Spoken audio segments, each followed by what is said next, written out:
Venga, pues. Gracias, Aquí hermano estamos. Rufat, por haber aceptado la invitación. Siempre es un Seguro gusto que sí. tenerlo por acá. Ya sabe que la gente también disfruta mucho el live cuando usted viene y avienta todos esos datos, ¿no? Y todas esas referencias que nos da. Y lo invité porque quiero que tratemos 5 puntos, de hecho se los Muy mencioné bien. la vez pasada, que tienen que ver con cosas que se dicen, ¿no? Se van diciendo y sobre ellas se va construyendo esa, esa teología, ¿no? Del dispensacionalismo, sobre todo este dispensacionalismo clásico, etcétera. Entonces, antes de iniciar, mi querido hermano Rufat, eh, ¿cómo ve usted las cosas hoy en Medio Oriente? Yo sé que las cosas, por ejemplo, cuando uno las ve como dispensacionalista, uno dice, bueno, no, todo se está acercando al rapto, todo se está acomodando. Pero una persona que no tiene esta visión, ¿cómo ve usted todo este entramado geopolítico? Ya hemos hablado de esas cosas, pero ¿qué piensa usted de lo que está sucediendo, de que están ahorita bombardeando Gaza y destruyendo a Gaza y matando niños, destruyendo todo? ¿Qué piensa de esas cosas, hermano, y de los cristianos que apoyan eso? Con toda honestidad, me da muchísima pena que hay un sector de la iglesia que apoye, que crea que lo que está sucediendo es algo bíblico, profético. La realidad es que se está llevando a cabo una masacre y que ningún cristiano debería estar de acuerdo con lo que está sucediendo. Y es triste porque la única manera de justificar lo que está pasando es al tomar las profecías del Antiguo Testamento que debían llevarse a cumplimiento en un momento determinado y traspolarlas, colocarlas ahora en nuestro contexto y entender que este es el momento, que así es como ellos lo están haciendo, el pueblo de Israel, o al menos un sector de ellos, porque no son todos, y creer que este es su tiempo de destruir las 7 naciones o aquellas naciones paganas que Dios les dijo que debían destruir y que ellos pues no finalizaron su tarea y lejos de reconocer su pecado y su maldad, entienden que su problema fue el no haber terminado pues con Amalek o con Edom y así sucesivamente, y hoy entonces están poniéndole fin a algo que debió haber sucedido hace mucho tiempo. Cristianos que estén apoyando esto, pues da mucha pena, pero la realidad es que a mí no, pues pienso que los cristianos en términos generales responden a lo que escuchan en sus iglesias, lo que escuchan de sus pastores, y en ese sentido pongo la responsabilidad o entiendo que la responsabilidad recae en la pastoral. Si se puede pegar este microfonito aquí cuando hable, hermano, le vamos a agradecer mucho para que se escuche un poco más alto. Ok, ok, voy a Ah, ahí intentar. está. Uf, ahí está Muy bien, excelentísimo. muy bien. Pastor, hace unos días yo estaba interactuando con un pastor, que me voy a omitir el nombre, ¿no? Sí. Estábamos interactuando sobre este tema y él decía que él desearía que desaparezca en alguna situación, ¿no? En el que pusieras a Israel a Palestina, él desearía que Palestina fuera borrado el mapa, ¿no? Porque si Israel fuera borrado el mapa, él no pudiera ser dispensacionalista. Y no es una Wow, lectura wow. atípica. Yo lo voy leyendo, o sea, yo lo escucho de rabinos, literalmente en sus sinagogas, diciendo que ellos quieren que desaparezca Edom. Y Ujú. hace unos días publicó David Diamond que Gaza tiene que ser reconstruida totalmente. Yo de verdad me pregunto, pastor, ¿cómo es que estas personas pueden llegar al punto de desear la muerte, ver la guerra como algo bueno, la matanza, los niños masacrados, destripados? ¿Literalmente el dispensacionalismo da para eso o esto ya es una exageración? Yo creo que el problema es más allá de la interpretación o de la postura dispensacional, tiene que ver con una manera interpretativa, la hermenéutica que se hace de aquello que se estableció, se dijo en el Antiguo Testamento. Porque aunque nos suene chocante y pueda ser duro para muchos, la realidad es que en un marco histórico, en un contexto histórico, Dios literalmente le dijo al pueblo de Israel que debía entrar a la tierra de Canaán, a la tierra prometida, y exterminar a aquellas naciones que estaban allí. O sea, eh, yo no puedo negar lo que está en la escritura. La realidad es que está allí y en el mandato explícito en el Antiguo Testamento estaba la muerte aún de los niños. Ciertamente está en el Antiguo Testamento. El problema es cómo utilizamos esa porción de la escritura antiguo testamentaria que se dio en un contexto específico y vuelvo a repetir y la traspolamos, la sacamos de ese contexto, la traemos a nuestro siglo XXI y entendemos que podemos volver a repetir el mandato o que este es el momento en que se debe cumplir lo que no se cumplió, que fue realmente lo que salió a decir Netanyahu cuando dijo públicamente que debían reconocer que era el tiempo de llevar la acción sobre Amalek y sobre los edomitas. El problema es que la interpretación edomita no se limita, como algunos creen, a los palestinos. La iglesia ha sido totalmente engañada porque realmente Edom, para muchos rabinos, Edom representa la cristiandad.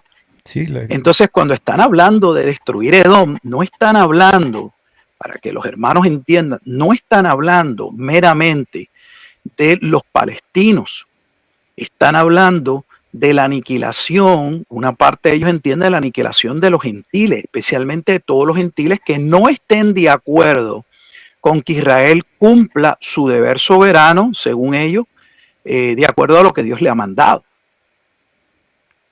una locura total, hermano. Yo a veces, yo no sé si estas personas, ¿no? O sea, en el primer mundo, con esa seguridad social que ellos tienen y la seguridad militar, sepan lo que es una guerra, hermanos. O sea, aquí en México tenemos una guerra con el narco que está destruyendo a nuestras familias, erosionando nuestra sociedad. Vemos destripados, muertos. Hace unos días acaba de salir una streamer, está haciendo un streamer y literalmente la matan en público. O sea, aquí en México es un desastre. Yo no sé si tengan una dimensión de lo que es la guerra. Porque para hacer declaraciones como que borren a Palestina, Israel tiene que triunfar con sus casas Hornets y tiene que destruir a Irán. Y yo no sé si tengan como cristianos una mínima visión del sufrimiento que causa una guerra. O sea, de los niños muertos llorando. Hace poco estoy viendo unas imágenes, hermano, brutales, ¿no?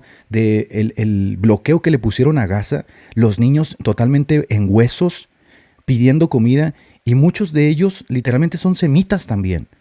Entonces yo no entiendo esta parte, hermano Rufai, se lo pregunto, porque a nosotros, y hablo por mí, pero también he visto que nos llaman antisemitas por hacer estas declaraciones, pero literalmente tenemos a semitas bombardeando a semitas.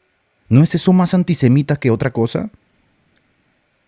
Hermano, hay mucha ignorancia en el pueblo de Dios, pero muchísima ignorancia. Estamos a 2000 años del Nuevo Testamento y la ignorancia es abismal.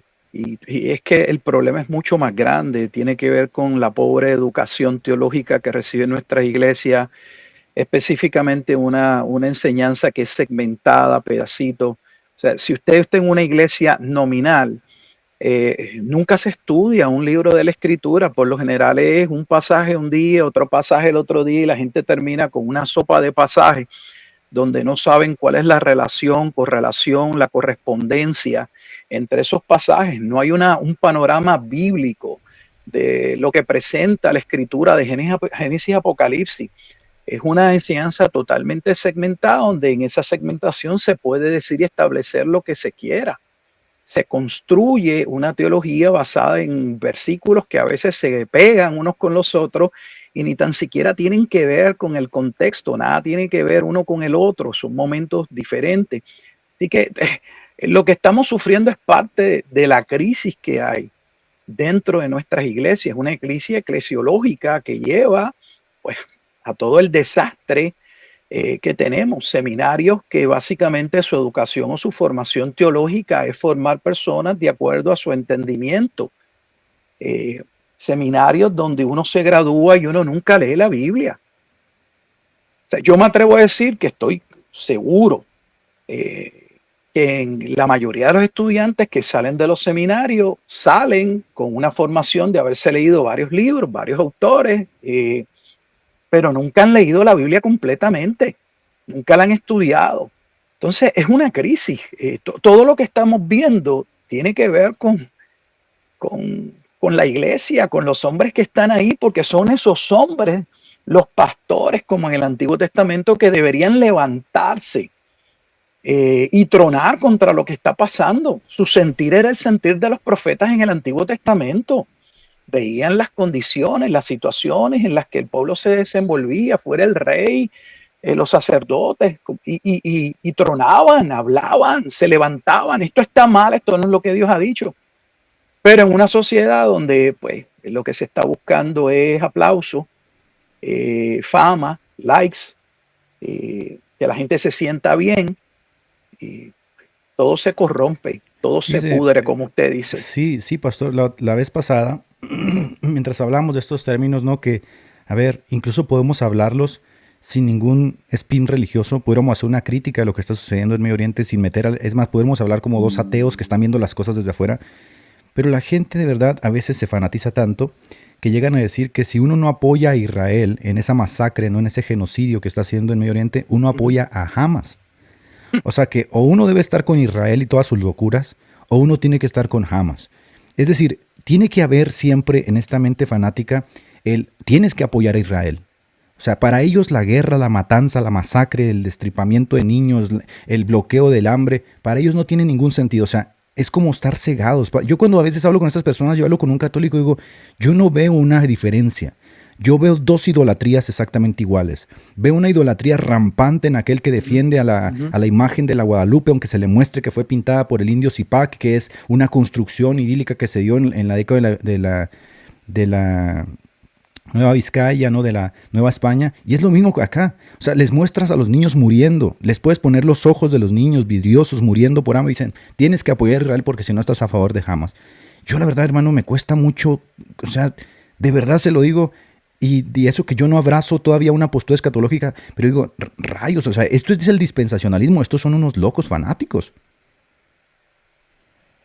De nuevo, es triste, es muy triste. Y de nuevo, el sistema dispensacional es un sistema hermenéutico. No se puede construir el dispensacionalismo sin varios fundamentos, pero específicamente sin su metodología hermenéutica, porque la realidad es que poco se habla, pero el dispensacionalismo tiene su centro en cómo se debe poder ver la escritura a modo de que no entre en contradicción. Para los dispensacionalistas de base, la escritura presenta contradicciones si no se ve cada pasaje o cada libro de la Biblia dentro de cada una de esas dispensaciones, que por lo general se habla de 7, pero en algunos sistemas hay más de 7, hay 9, en otros hay menos. Entonces es una locura porque la Biblia no habla de que yo necesito, por ejemplo, al estar leyendo el libro de los Salmos, antes de poder leer el libro de los Salmos, ver en qué dispensación soteriológica yo estoy para poder entonces comprender o tener un acercamiento correcto al texto. Sí que... Bien, hermano, antes de pasar a los 5 puntos, quiero mostrarle dos cosas básicamente. La primera es que hay un video por ahí que nadie puede desmentir de que en efecto hay un pastor que muchos lo consideran un adalid, ¿no?, del dispensacionalismo. Voy a omitir su nombre, sí, pero básicamente, se lo comento, dice, si en dado caso yo tuviera que escoger entre que se desaparezca Palestina y se desaparezca Israel, yo elijo que se desaparezca Palestina. Y luego nos dijeron que había otro pastor, ¿no?, que era uno de los adalides del dispensacionalismo, ese sí lo menciono porque él se hace llamar doctor y no sé qué tantas vainas, Antonio Bolaines, y él dice literalmente que la profecía de Apocalipsis 12 ya se cumplió y que se cumplió en el domo, ¿cómo se llama? El escudo que tiene Israel antimisiles, el Iron Dome, ¿no? La cúpula de hierro, que ahí se cumplió Apocalipsis 12. Entonces yo digo, bueno, parece que sí tienen una fascinación con la guerra. Y hace unos días, o hace unos momentos, hay otro que también nos presumen mucho, que dicen que por favor no le hagamos caso a eso, sino que le hagamos caso a David Diamond. Pero para mí es otro marihuano, o sea, dice las mismas cosas. Hace 33 minutos publicó esto diciendo, Gaza va a conocer lo que es una verdadera guerra. En cuestión de días esto se considerará un lujo. O sea, esta gente está enferma de verdad. Y luego dice, yo amo esta profecía bíblica. Llegó la hora, la verdad, serán aplastados para siempre. O sea, al que le pongas la mano parece que tiene una visión totalmente ajena a la realidad. Entonces me dicen, no escuches a Gutiérrez. Gutiérrez no es el mejor representante. Escucha a Bolaines. Ok, escucho a Bolaines y Bolaines me dice que la cúpula de hierro está profetizando Apocalipsis 12 y que los misiles tienen que desaparecer. No escuches a Bolaines, no nos representa. Escucha a David Diamond. Escucho a David Diamond y David Diamond dice que Gaza tendrá que ser barrida también. Entonces, hermano, yo le pregunto en serio, usted que tiene mucho más años en la escatología, de verdad, sea sincero conmigo. ¿Esto es dispensacionalismo o esto es un fanatismo, una locura ya de estos tíos? ¿O esto viene dentro del paquete del dispensacionalismo? Yo creo que lamentablemente es parte de la locura que algunos viven. Es lamentable. Pasa es que cuando hablamos del dispensacionalismo, pues estamos hablando de diferentes tipos de dispensacionalismo. Pero el de base, el de origen, el clásico, como se le llama, pues sí, es parte de la creencia, aunque bueno, dentro del mismo hay sus colores y sus sabores. Uf. Que el Señor nos ayude. Bueno, hemos hecho este pequeño análisis, ¿no? Para que ustedes entren en calor, gente. Vamos a tocar 5 puntos muy interesantes de cosas que se vienen diciendo respecto a la postura dispensacional. y vamos a ver si soportan el análisis para ver si tiene sustento justamente esta creencia. La primera de ellas es esta, hermano Rufat. La iglesia no aparece en el Antiguo Testamento. Y entonces es obvio, ¿no? Porque si se va a ver una separación entre la iglesia e Israel, tenemos que quitar a la iglesia del Antiguo Testamento y meterla en algún punto para que Dios pueda tratar con Israel. ¿La iglesia aparece o no aparece en el Antiguo Testamento? Que es una de las tesis del dispensacionalismo. Mira, hermano, para efecto de los que nos están escuchando y tienen a lo mejor menos conocimiento, cuando estamos hablando de si la iglesia aparece o no en el Antiguo Testamento, por lo general a lo que nos estamos refiriendo es si en esa promesa de salvación que se establece en Génesis capítulo 12, versículo 3, están contemplados los gentiles. O sea, en otras palabras, esa promesa que Dios le da o como le comunica a Abraham en Génesis capítulo 12, versículo 3 y 7, específicamente el 3, en esa promesa estaban incluidos los gentiles en la postura dispensacional clásica, como en otras, pues no. Solo en la progresiva, pero en la clásica no, porque es una promesa directamente, según ellos, Israel. Por lo tanto, según esta postura, los gentiles nunca formaron parte o no eran parte del plan de Dios, vienen a pasar a ser parte del plan de Dios cuando el Mesías viene, o sea Jesús, y el pueblo rechaza, según ellos, la oferta que Jesús hace acerca del reino. Dicen que si se puede acercar el micrófono, hermano, perdón que lo interrumpa. Sí, no hay problema. Ahí está, ahí está. Entonces lo que establece esta postura es que los gentiles nunca estuvieron dentro del plan de Dios, que eso habría que probarlo, y que es el rechazo de Israel al reino, a la postura del reino o al reino comunicado por Jesús, lo que hace entonces que Dios pues abra una brecha, abra una ventana y nosotros los gentiles por gracia podamos ser salvos, porque ellos rechazaron la oferta del reino. Y entonces ahí está toda la cuestión de la pausa hasta que Dios vuelva a retomarlos y de momento pues ha abierto un tiempo, un espacio para que los gentiles puedan escuchar el evangelio y ser salvos. Eso es totalmente falso y es falso por varias razones. Primero, porque la interpretación de Génesis capítulo 12, versículo 3 la da claramente el Nuevo Testamento en varios libros y específicamente en porciones que es muy clara y se establece que Génesis capítulo 12, versículo 3 incluía a los gentiles, o sea, en esa promesa de salvación, cuando allí dice que por medio de la simiente serían benditas las naciones, el Nuevo Testamento en Gálatas capítulo 3, versículo 8, por ejemplo en Romanos capítulo 4, claramente se establece que allí están incluidos los gentiles. De hecho, Pablo dice que Dios dejó testimonio de que Abraham sería padre tanto de circuncisos como incircuncisos y que por esa razón Abraham recibe la salvación o la justificación por la fe, si se ve bajo Romanos capítulo 4, cuando aún era incircunciso, ya que la circuncisión vino a suceder en Génesis capítulo 17, pero es en Génesis capítulo 15, versículo 6, que él es declarado justificado o limpio. De hecho, Pablo en Romanos capítulo 4 dice, esa promesa o esa justificación es solo para los de la circuncisión y claramente dice que no es solo para los de la circuncisión, sino también para los de la incircuncisión. Y establece la Escritura que Dios dejó testimonio de que los gentiles estaban incluidos y que por esa razón Abraham fue justificado en un estado de incircuncisión en términos de la circuncisión de la carne que luego Dios le mandaría a que debía llevarse a cabo en el capítulo 17. Pablo claramente en Efesios capítulo 3 versículos 1 al 6 establece que su propio ministerio responde al llamado que Dios haría a los gentiles, que dicho sea de paso, esa promesa estaba establecida en Deuteronomio capítulo 32, donde allí Dios dice o habla acerca del juicio que vendría en los postreros días, en el cual Dios estaría irado contra su pueblo y los provocaría celo con una nación o con pueblo que no era su pueblo. Y ese pueblo es interpretado en el Nuevo Testamento como los gentiles.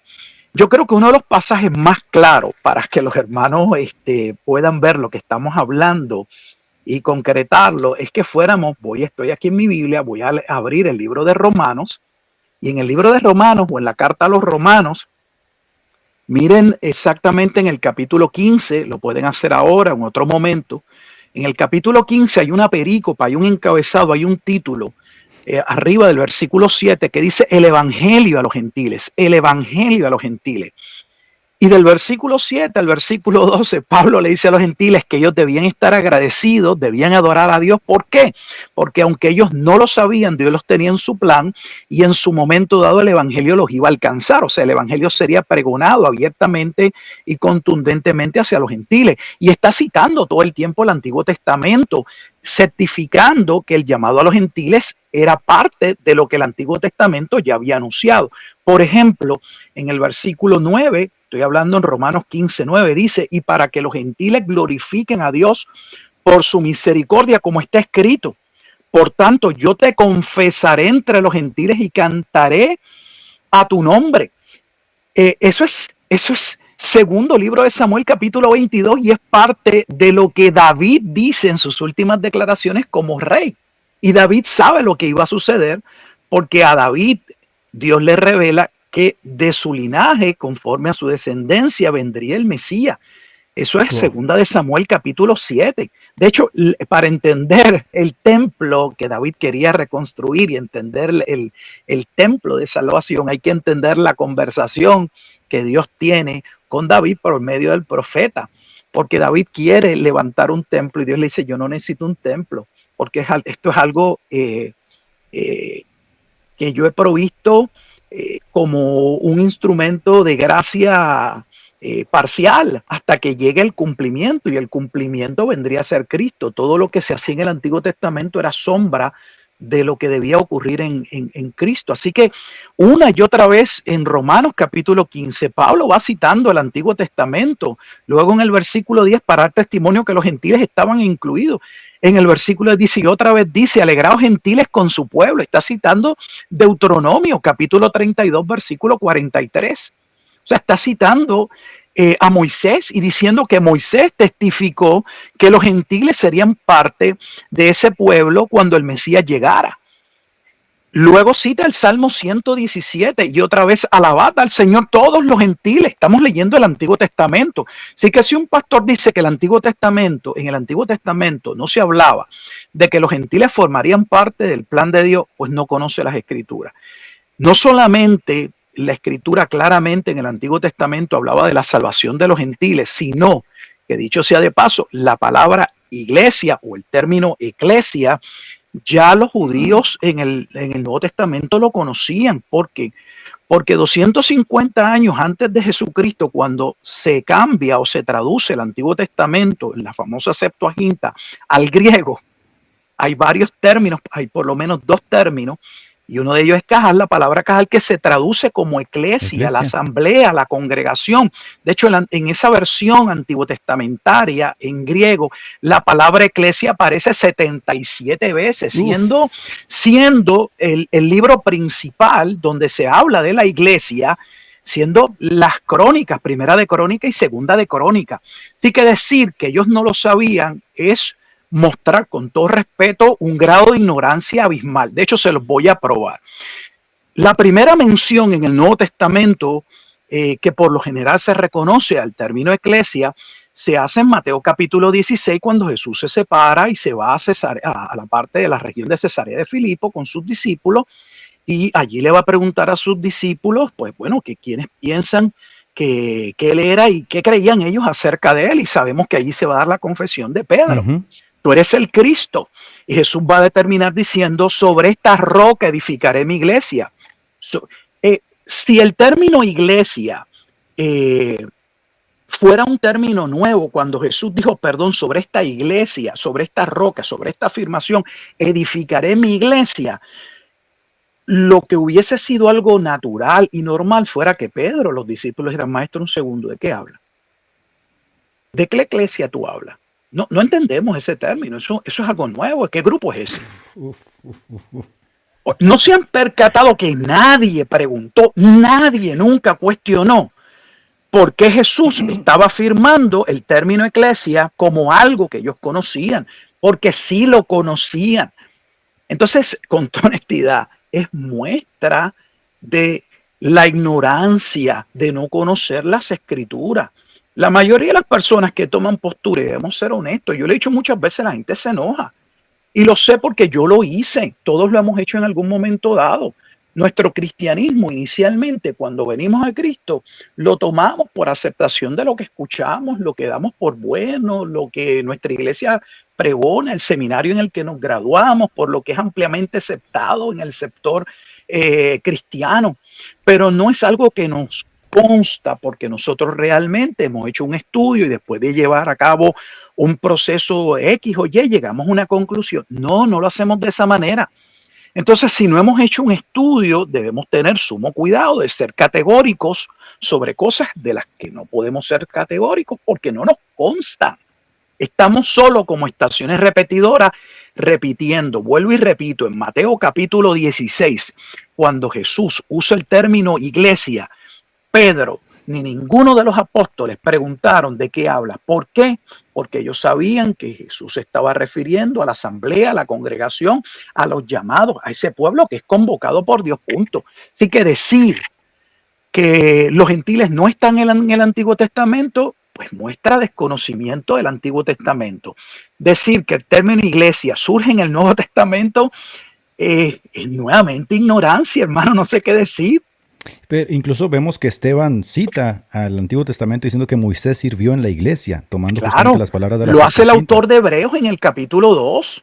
Cuando el autor de Hebreos en el capítulo 2 está hablando, se está parando, está tomando la porción del Salmo número 8, hablando de aquel que vendría a tomar dominio de todas las cosas. De hecho, el autor de Hebreo usa el Salmo 8 para decir que cuando Dios al inicio en Génesis le declara al hombre dominio y potestad sobre la tierra, más allá de darle dominio y autoridad a Adán sobre la tierra, en esa afirmación estaba la declaración o estaba detrás lo que vendría a cumplirse en Cristo. Cristo vendría a tomar esa autoridad y ese dominio que el primer Adán perdería por causa del pecado. Y así lo trae el autor de Hebreos en el capítulo 2.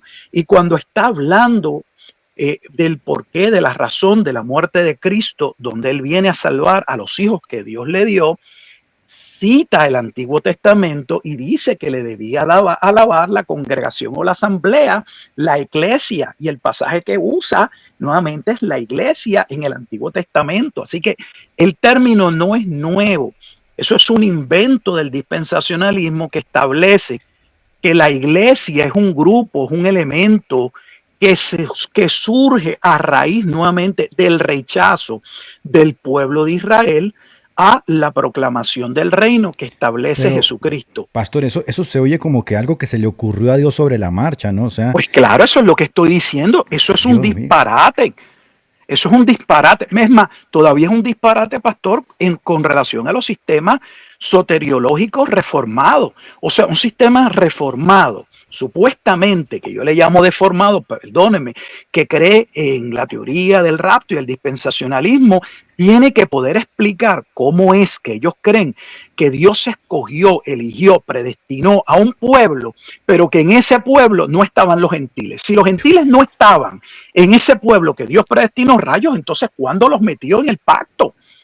Y si los metió, entonces hubo un cambio. ¿Cuándo surgió ese cambio? ¿Dónde está establecido ese cambio? Wow, no, impresionante. Y lo traemos a colación justamente porque es uno de los ejes centrales sobre los cuales se va a construir pues toda esa cosmovisión dispensacionalista. Para ellos es preciso que la iglesia no exista en el Antiguo Testamento, sino que en el Antiguo Testamento Dios está tratando exclusivamente con esta etnia, ¿no? Si la iglesia existe en el Antiguo Testamento, entonces a ellos se les complican las cosas, que es lo que estamos demostrando, ¿no? Pero me sorprende mucho eso, porque si la iglesia no existe en el Antiguo Testamento, parece ser que Dios se le ocurrió sobre la marcha, ¿no? ¿Qué hago? Ya Claro. Israel me rechazó, pues meto aquí a los gentiles, ¿no? Pues ¿qué más da? Pero es que no hay problema porque en el sistema dispensacionalista, que el dispensacionalismo no es otra cosa que prueba y error, de otra forma, en otras palabras, el dispensacionalismo lo que establece es que Dios está buscando salvar, claro, no lo dicen inmediatamente a Israel porque los gentiles no están en el plan de Dios. Y establece dispensaciones o economías soteriológicas. O sea, Dios va a hablar, va a dar cierta revelación de su persona y espera que el pueblo escuche, obedezca, responda a esa revelación, a esa palabra que Dios ha establecido, para que seas salvo. Venga el arrepentimiento y fe, terminando cada dispensación pues en un fracaso. Lo que significa que cada plan que Dios establece fracasa, fracasa, fracasa. O sea, cada dispensación es un fracaso hasta el momento en el que va a haber una dispensación que por fin Dios interviene para que se cumpla. O sea, ¿dónde leemos en la Escritura que Dios tiene plan A, plan B, plan C, plan D? De hecho, eso no existe. Para evidencia, Gálatas capítulo 3. ¿Por qué Gálatas capítulo 3? Porque Pablo le asevera a los Gálatas y les dice, hermano, el ejemplo o el padre de poder ver la salvación y el modelo, el programa de Dios de la salvación no es Moisés, es Abraham. Porque Moisés, con la ley que vino 430 años después, no vino a abrogar la promesa. La salvación siempre fue establecida sobre una promesa en la simiente, siendo Cristo. De hecho, yo recuerdo estando en el seminario, yo no sé si yo estaba en aquel momento todavía en mi primera fase, que era un programa de unos 80 créditos, no era ni tan siquiera un asociado, era un diplomado, y recuerdo que estaba tomando una clase con un profesor del libro de Romanos y se me hizo la pregunta de un examen, ¿cómo era salvo el pueblo, cómo eran salvas las personas en el Antiguo Testamento? Yo estaba iniciando y contesté que en el Antiguo Testamento las personas se salvaban por medio de la fe y la obediencia también a la ley. Porque todavía no entendía, y creo que hay muchos cristianos que tienen cierta confusión donde creen que la salvación por la fe es algo que ocurre en el Nuevo Testamento y que solo dentro de este marco dispensacional tiene que ver con la salvación de los gentiles, porque están aquellos que promueven o establecen que la salvación de los judíos nada tiene que ver con la aceptación del evangelio por la fe en Jesucristo, porque ellos son salvos por la promesa que Dios le dio a Abraham. Todavía es peor. Y no sé si entienden, perdón hermano, no sé si entienden que esta discusión no se debería estar dando. ¿Sabe por qué, hermano? Porque eso supuestamente se resolvió en el primer concilio, por llamarlo concilio de la iglesia. En el libro de Hechos, en el capítulo 15, había dudas sobre si realmente el evangelio o los gentiles podían pasar a ser parte de ese pueblo profetizado en el Antiguo Testamento. ¿Y qué se estableció allí? Que no se debía estar hablando ni poniéndole ningún impedimento a los gentiles porque ellos formaban parte de esas promesas antiguo testamentarias, y de hecho se trae a colación el pasaje antiguo testamentario que traen para confirmarlo, es la profecía en Amós capítulo 9, donde Cristo sería templo de salvación para judíos y gentiles. Entonces, si eso se resolvió en el primer concilio de la iglesia, ¿cómo rayos hoy hay pastores que alegan que no se resolvió? O sea, básicamente lo que sucede en el primer concilio de Jerusalén es que ellos están tratando de dirimir qué pasa con los gentiles, ¿no? Claro. Dicen, no. Ese es el problema, pastor. Disculpe, hermano, claro. Ese es el problema que tienen contra Bernabé y contra Pablo. O sea, ¿quién les dio permiso a ustedes de presentar el evangelio a los gentiles y hacerle creer a los gentiles que ellos pueden ser parte de este reino y de este pueblo? O sea, que en ese punto ellos serían más dispensacionalistas, hermano Rufat. Básicamente si la salvación siempre ha sido para los judíos, o sea, ¿por qué ustedes andan predicando a los gentiles? Y aquí viene la revelación del Espíritu Santo, ¿no? Y dice, no, en realidad desde el Antiguo Testamento el plan es justamente también para los gentiles. Entonces esa es la iglesia viene desde el Antiguo Testamento, que es la resolución que surge justamente en Hechos capítulo 15. Sí, yo creo que una confusión, y creo que es parte de temas que a veces los cubrimos tan rápido que no entramos a dar explicaciones concretas, porque estamos en la era donde todo tiene que hacerse rápido y queremos abarcar mucho, y el que mucho abarca, como dice el dicho, a veces poco aprieta. Y es el hecho de que, por otro lado, se levanta una crítica hacia algunos sectores del cristianismo, donde se establece que se han inventado una teología que ellos le llaman teología de reemplazo.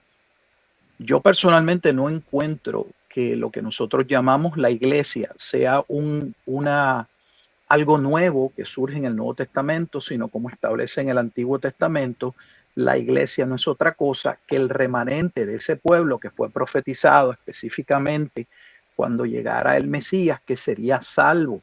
Ese momento de la intervención de Dios, que se traería el nuevo pacto y lo que sucedería.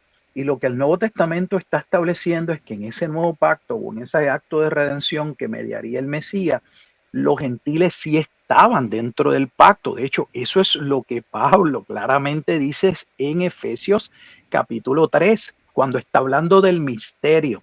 Fíjese que ese misterio en la carta de Efesios no inicia en el capítulo 3, inicia en el capítulo 1.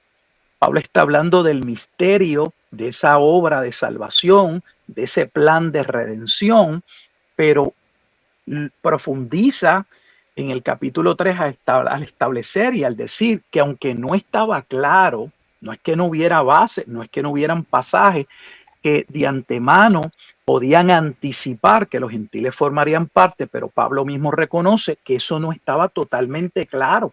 Como Pablo dice, ahora por el Espíritu se aclara que los gentiles sí estaban dentro del pacto. De hecho, dice que vienen a ser parte del mismo pueblo, no de un pueblo separado, del mismo pueblo, y que son copartícipes de las mismas promesas, no de unas promesas diferentes como establece el dispensacionalismo, que asevera que hay unas promesas que son terrenales, que son para la iglesia, y que hay unas promesas, según ellos, espirituales, que es para la iglesia. De hecho, le voy a decir algo más, porque la mayoría de nuestros hermanos, y le tengo que decir, igual pastores, lo único que saben es que se tienen que preparar porque en algún momento van a volar en el rapto. Ellos ni conocen el sistema, ni qué propone. De hecho, la mayoría no sabe ni por qué rayos Dios se los lleva al cielo cuando venga la tribulación. ¿Quiere que le diga la verdad? ¿Por qué la iglesia sale volando al cielo?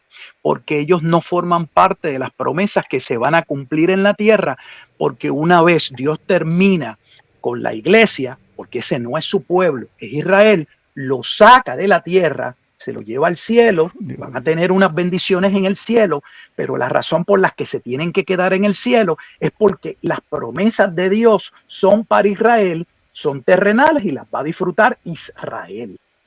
Dios mío. O sea, su pastor le ha enseñado que la razón verdadera del rapto es que la iglesia tiene que ser sacada de la tierra porque no pertenece al pueblo de Dios. O sea, Dios tiene una querida y esa querida, lo que vuelve con su esposa, que es Israel, es la iglesia.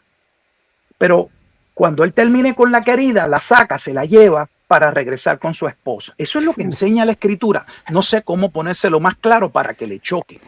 Pero entonces ahora todo tiene sentido porque la mayoría de las personas que crecen con estas ideas ven a Israel, ¿no? Y sobre todo ese Israel geopolítico que está en Medio Oriente, lo ven así, como los que se cumple el pacto con ellos son los que debe tratar Dios con ellos, y por eso se están metidos en guerras y destruyendo gente. Porque todo es terrenal. Claro, Dios mío, qué fuerte, ¿no? Qué tremendo. Hermano, entonces para concluir este primer punto, esta gente que dice, no, pero es que la iglesia era un misterio. Misterio lo toman como inexistente, ¿no? O sea, misterio sin milda no existe. Se le ocurrió a Dios sobre la marcha. Cuando misterio realmente es que estaba oculto, ¿no? Esa es la palabra, misterio. De hecho, de ahí se viene la palabra sacramentum, también está oculto, ¿no? Pero este misterio que estaba oculto y que se le revela a los apóstoles, se le revela justamente para que dejes ya de creer que no estaba la iglesia en el antiguo pacto. Una vez se revela el misterio, ya deberías de dejar de decir que esto era, que se le ocurrió a Dios en algún momento porque Israel falló. Simplemente Totalmente de acuerdo. Se te está demostrando que efectivamente cuando ya se les revela a los apóstoles, ellos concluyen, no, siempre estuvo. Cuando lees Gálatas capítulo 3, ¿no? Donde dice, las promesas fueron hechas a la simiente, a Cristo. Y se da toda esa exégesis respecto al pasaje de Génesis 15, pues está básicamente diciendo que efectivamente la iglesia estaba ahí desde el antiguo pacto, ¿no? Pero bueno, ese es algo que me gusta remarcar, hermano, que usted lo dice, es que efectivamente uno cuando trata con algún dispensacionalista, yo por lo menos me he dado cuenta de algo. Cuando ellos ven que algo ya no cuadra y que esa idea ya no les representa, suelen decir, eso no es dispensacionalismo. Eso que está diciendo no es dispensacionalismo. Me ha tocado muchas veces. De hecho, aquí hay gente que está diciendo que eso no es dispensacionalismo. Que ellos sí creen que la iglesia. Sí, y luego cuando es como una falacia blanco móvil. Si el que defiende el dispensacionalismo cuadra con lo que ellos creen, es dispensacionalismo. Pero si no cuadra con lo que ellos creen, no es dispensacionalismo. Parece como un acierto y error, ¿no? O sea, porque no tienen como una forma monolítica de pensar, sino que se van moldeando sobre la marcha, ¿no? Si les gusta es dispensacionalismo, si no les gusta no es dispensacionalismo. Es Pero triste, pero es que muchos no conocen el sistema, con toda honestidad no lo conocen, porque dentro de, cuando yo digo el sistema, me refiero, por ejemplo, a buscar cuál es la gráfica, cuál es el modelo de lo que ellos entienden va a ocurrir en los últimos tiempos. Yo le aseguro que la mayoría, si usted los para frente a una pizarra, les pone un papel y dice, descríbeme de los eventos en una gráfica, cómo van a de acontecer, cuál es el orden y la razón, no saben. Ellos lo único que saben, lo único que le han dicho es una teología de tener las maletas preparadas porque en algún momento viene el bus, viene el autobús, viene, como decimos en Puerto Rico, la guagua y nos vamos. O sea, es una teología escapista donde esa iglesia es la única iglesia que se le ha prometido que va a volar. Los demás han sido masacrados, han sido perseguidos, pero ellos son los cristianos que no van a sufrir. Cuando la escritura le habla a cristianos que están sufriendo. Cuando Pablo le escribe a los tesalonicenses, les dice, mire, yo sé que ustedes están pasando por situaciones difíciles como nosotros también las pasamos en Judea con nuestro propio pueblo. Y les estamos escribiendo y la razón por la que me comunico es porque ya les había dicho que íbamos a pasar por estas tribulaciones. O sea, es necesario que entremos al reino con tribulación. Pero ellos dicen, no, a nosotros nos prometieron que no va a haber ninguna tribulación. Y lo que ellos toman son pasajes que ciertamente hablan de que la iglesia tendría un reposo, pero ese reposo está ligado no a la destrucción del mundo, no a los eventos después de la segunda venida de Jesucristo, sino lo que sucedería cuando Dios juzgase a el primer enemigo, que muchos no lo van a entender, y el primer enemigo que estaba establecido, que Dios iba a juzgar, era a la nación de Israel, porque se había convertido en un pueblo pagano, en una prostituta, como ya se le había dicho en el Antiguo Testamento. Por eso es que Pedro, en Primera de Pedro, en el capítulo 4, dice, es necesario que el juicio comience por la casa. ¿Y quién es la claro, casa? ¿Quién es la casa? La casa es el templo. Esa es la misma casa de Mateo capítulo 23, cuando Jesús dice, esta casa será dejada desierta. Entonces, sí habría un momento en el que los cristianos tendrían cierto respiro cuando ese liderato que mató a Cristo, que perseguía a los cristianos, perdiera parte de ese poder al el templo ser destruido como parte del juicio que había sido profetizado en el Antiguo Testamento. Pero eso no se entiende porque queremos estudiar las profecías sin estudiar su origen. Es como querer entender Mateo 24 sin entender Daniel. Oye, ¿cómo puedo entender Mateo capítulo 24 cuando Mateo capítulo 24, versículo 15, dice que esa profecía que Jesús está narrando es una profecía que se establece en el libro de Daniel? Entonces, si es en el libro de Daniel, yo necesito entender el libro de Daniel específicamente a qué momento de la abominación de desolación se estaba refiriendo Jesucristo en Mateo 24:15. Esa profecía de Daniel de las 70 semanas, ¿tiene otra profecía de origen? Pues sí lo tiene, el cántico profético de Moisés. ¿Cuándo usted ha escuchado a alguien hablando del cántico profético de Moisés? A Moisés fue a quien Dios le reveló el juicio que vendría contra el pueblo de Israel, que es exactamente el pasaje de base que Pablo usa una y otra vez en Romanos. Yo todavía no he visto casi ningún teólogo que cuando esté hablando de los capítulos más neurálgicos de la carta a los romanos, reconozca que gran parte de las citas que Pablo está citando es Deuteronomio capítulo 32. ¿Por qué Deuteronomio capítulo 32? Bueno, pues porque lo que estaba pasando, lo que el pueblo estaba viviendo, era parte de lo que ya Dios había profetizado que iba a suceder cuando viniesen los postreros días y Dios viniese en el día de venganza o el día de retribución. Entonces toman esos pasajes donde Dios habla de que el pueblo, la iglesia, tendría un respiro y podría avanzar, porque mientras tanto había una centralización en Jerusalén. Lo puede ver uno en el libro de los Hechos. Se les hizo difícil romper con aquel esquema, con aquel tiempo, con aquel templo, aún a los apóstoles. Pero una vez ese templo cae bajo el juicio de Dios, entonces uno puede ver cómo el evangelio va realmente a poder correr y a llegar a otros lugares como Jesús había dicho que debía llegar. Y toman esa porción como el escape al cielo. No, no, Dios nos está nunca ha dicho que vamos a escapar de las tribulaciones, todo lo contrario, confiad en mí, yo he vencido al mundo. Dice que podemos tener paz en medio de las tribulaciones que tenemos a diario. Así que es que vuelvo y le digo con toda honestidad, hay un desconocimiento No, pudiéramos increíble. pasarnos horas y horas y horas hablando de todos estos temas, hermanos. Buenísimo. Por eso yo le agradezco mucho que venga y nos dé cátedra, ¿no? De estos temas que la Un verdad. día me gustaría, si usted así lo entiende, que podamos hablar de la profecía de base. Mire, yo le garantizo que yo puedo mostrarle un plan escatológico solo con el Pentateuco. Uf, Y usted sería dice, buenísimo, hermano. Pentateuco, Sería buenísimo. que la escatología se desarrolla en la ley en los primeros 5 libros. Oh, sí, ahí está todo. Es que hay varios problemas, hermano, que se los señalamos al dispensacionalismo, pero forma parte de los problemas en otros sistemas. Y es que la escatología ha sido relegada a un tema que no es importante. Lo normal y lo cotidiano es uno escuchar, que es un tema secundario. Mire, hermano, yo con todo respeto le digo que eso no es correcto, por muchas razones. En primer lugar, porque es la área de la teología sistemática que afecta a todas las demás áreas. Voy a dar un ejemplo. El yo reconocer o el yo afirmar que Dios tiene dos pueblos afecta a mi eclesiología. Claro, totalmente. La afirmación que se hace en el concepto soteriológico sobre a quienes viene a salvar el Mesías, cuándo, cómo, afecta a mi soteriología. O sea, la escatología envuelve las otras ramas de la teología sistemática que podrían ser enseñadas aparte. O sea, yo podría hablar de la neumatología, de hablar de la doctrina del Espíritu Santo sin entrar en un sinnúmero de detalles, pero yo no puedo hablar de la escatología en términos de cómo se va a cumplir ese soberano plan de Dios, porque en algún momento dado, cuando habla de la regeneración, tengo que hablar del Espíritu Santo de Dios. O sea, dentro de la escatología está envuelta las otras teologías, y no solo ello, es que la escatología bíblica, no la que se estudia en libros, la teología bíblica comprende el cumplimiento del soberano plan de Dios en Cristo. Por lo tanto, ese plan inicia desde Génesis.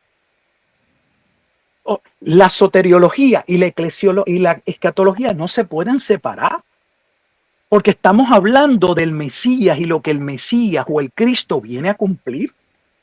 Eso Totalmente. no se puede separar. Casi nadie entiende que al estudiar la soteriología o la escatología estás hablando de dos temas que, aunque se pueden mirar separados solo para puntualizar o matizar algo específico, no están separados, están juntos. Cuando en Génesis 3:15 se establece que un día nacería un hombre que vendría de una mujer que le aplastaría la cabeza a la serpiente, oiga, eso es el libro de Apocalipsis, eso es escatología, pero eso es soteriología, yo no lo puedo separar.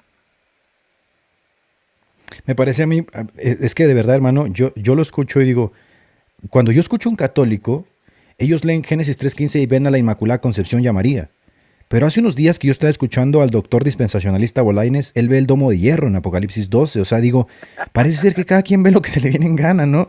Y luego el pueblo que bebe de estos doctores, de estos pastores, se queda tan tranquilo, crean todo este estereotipo en torno a esas, no sé, cosas que se van imaginando. Y luego cuando escuchan a una persona que le dice, oye, Génesis 3:15 no habla de la Inmaculada Concepción, ni Apocalipsis 12 habla del domo de hierro, pierden la cabeza y dicen, no, no, no, invita a un doctor de verdad. O sea, de Sí, verdad, sí, sí, sí, sí, sí. están blindados, hermano. Y tienen lo que se llama a veces una ignorancia invencible, porque crecieron décadas y décadas amamantando todo esto, hasta el punto que lo que usted dijo es verdad. Todo el etos en torno a este dispensacionalismo clásico que se jugó en los 80, en los 90 con música, con cine, con arte, con películas, gira en torno a agarren las maletas y nos vamos en la guagua, ¿no? En el gran asome. Sí, sí, sí. ¿Por qué? Porque esa era la expectativa. Sí, Tú es le la teología explicas, de escape, yo le llamo una teología escapista. O es sea, verdad, que de sí. hecho que ha mantenido a la iglesia, la gente no sabe el daño que le ha hecho a la iglesia, no solo en algunos conceptos que hemos hablado, sino en términos de la encomienda, de la entrega, del trabajar para otras generaciones, porque si yo lo que tengo, o sea, si mi mentalidad está en que yo me voy mañana, sucede exactamente lo que tenemos en la segunda carta a los tesalonicenses, cuando Pablo tiene que reprender a los tesalonicenses y decirles, ¿saben qué? A los de ustedes que tienen las maletas hechas porque creen que se van mañana, déjenme decirles que se tienen que poner a trabajar, porque aquí el que no trabaja no come, aquí hay que dar testimonio. O sea, caemos en esa desenfreno donde se nos olvida que hay un legado, que estamos aquí. Yo no sé cuándo Cristo viene. Yo debo vivir cada día como si fuese el último día, pero debo continuar trabajando como si faltasen muchos días, y eso se pierde. Cuando estamos en una teología de escape, no se está pensando en las generaciones futuras, solo se está pensando en nuestra generación. Por eso usted lo va a ver que cada postura en su tiempo solo está mirando Al el reloj irse, profético. sí, el reloj profético, y obviamente irse en la nube, volar. Si voltean a ver al año 60, la guerra de los 6 días, uff, ya estamos a nada del rapto. Voltean a los 80, otra guerra de Israel, ya estamos a nada del rapto. Voltean ahorita a la guerra en Gaza, ya estamos a nada del rapto. Y entonces cada década van con que ya estamos a nada del rapto, ya estamos, porque siempre están viendo Israel y sus guerras. Y entonces entiendes por qué esta gente está tan obsesionada con las guerras de Israel.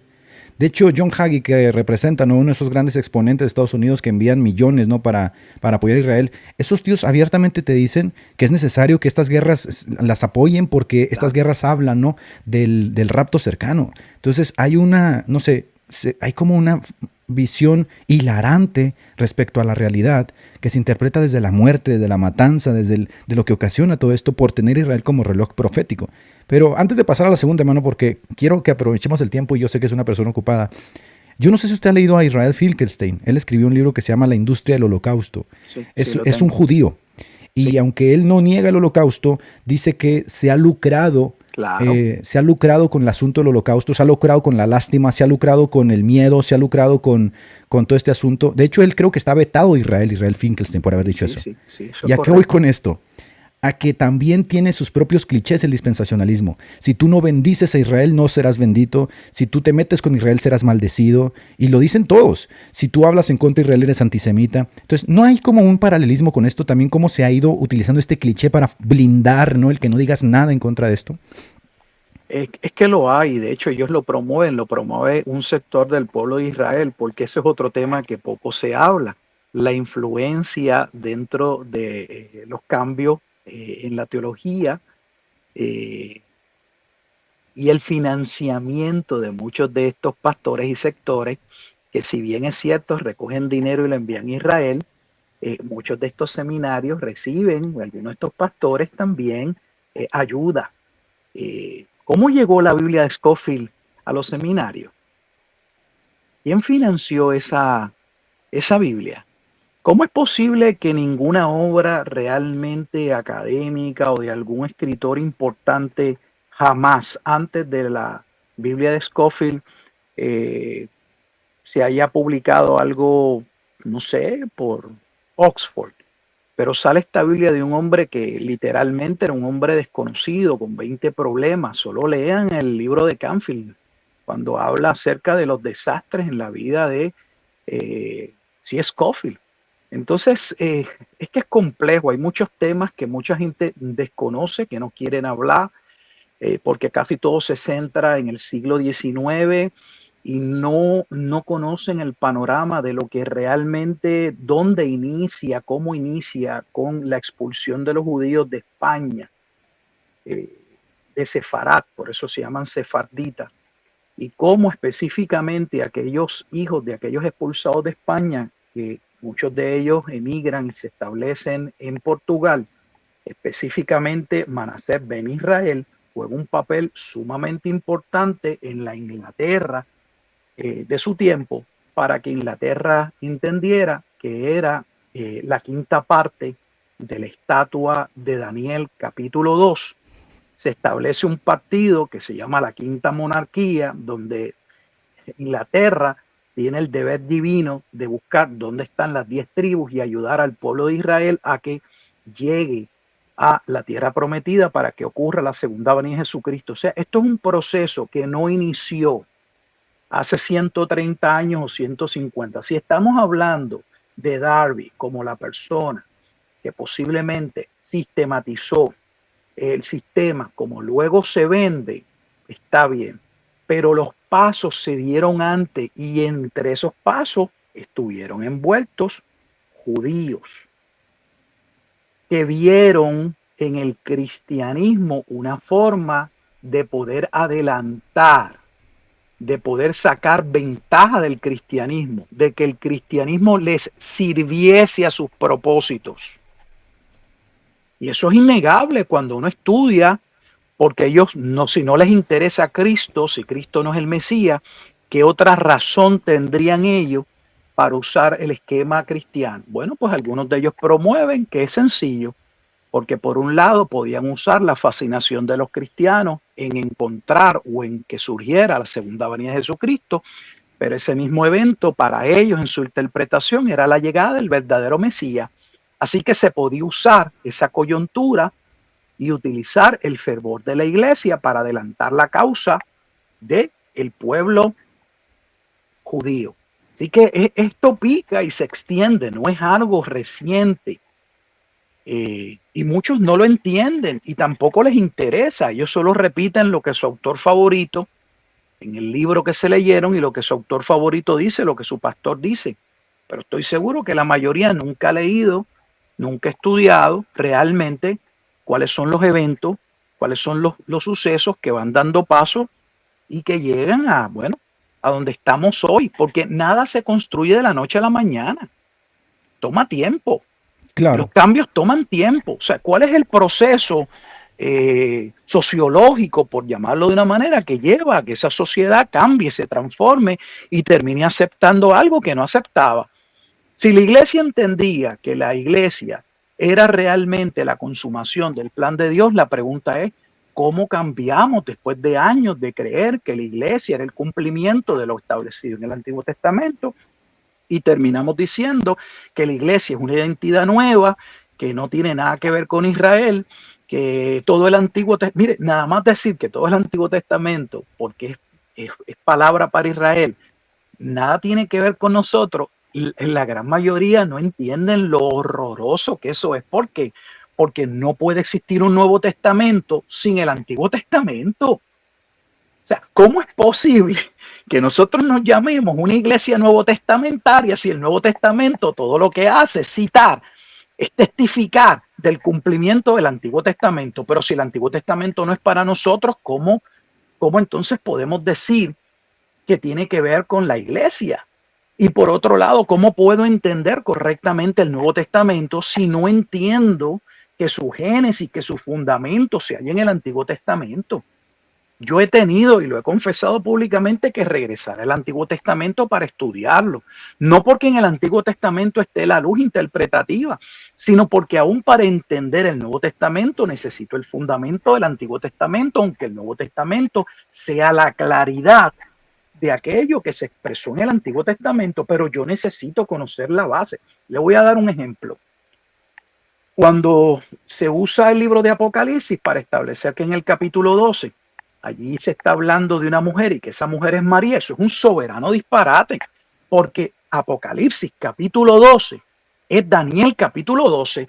Pero Bolaños dice que Apocalipsis 12 habla del domo de hierro de Israel. No, pues es un disparate porque de eso nada habla. Fíjese que estos sistemas, mire qué contradictorios son.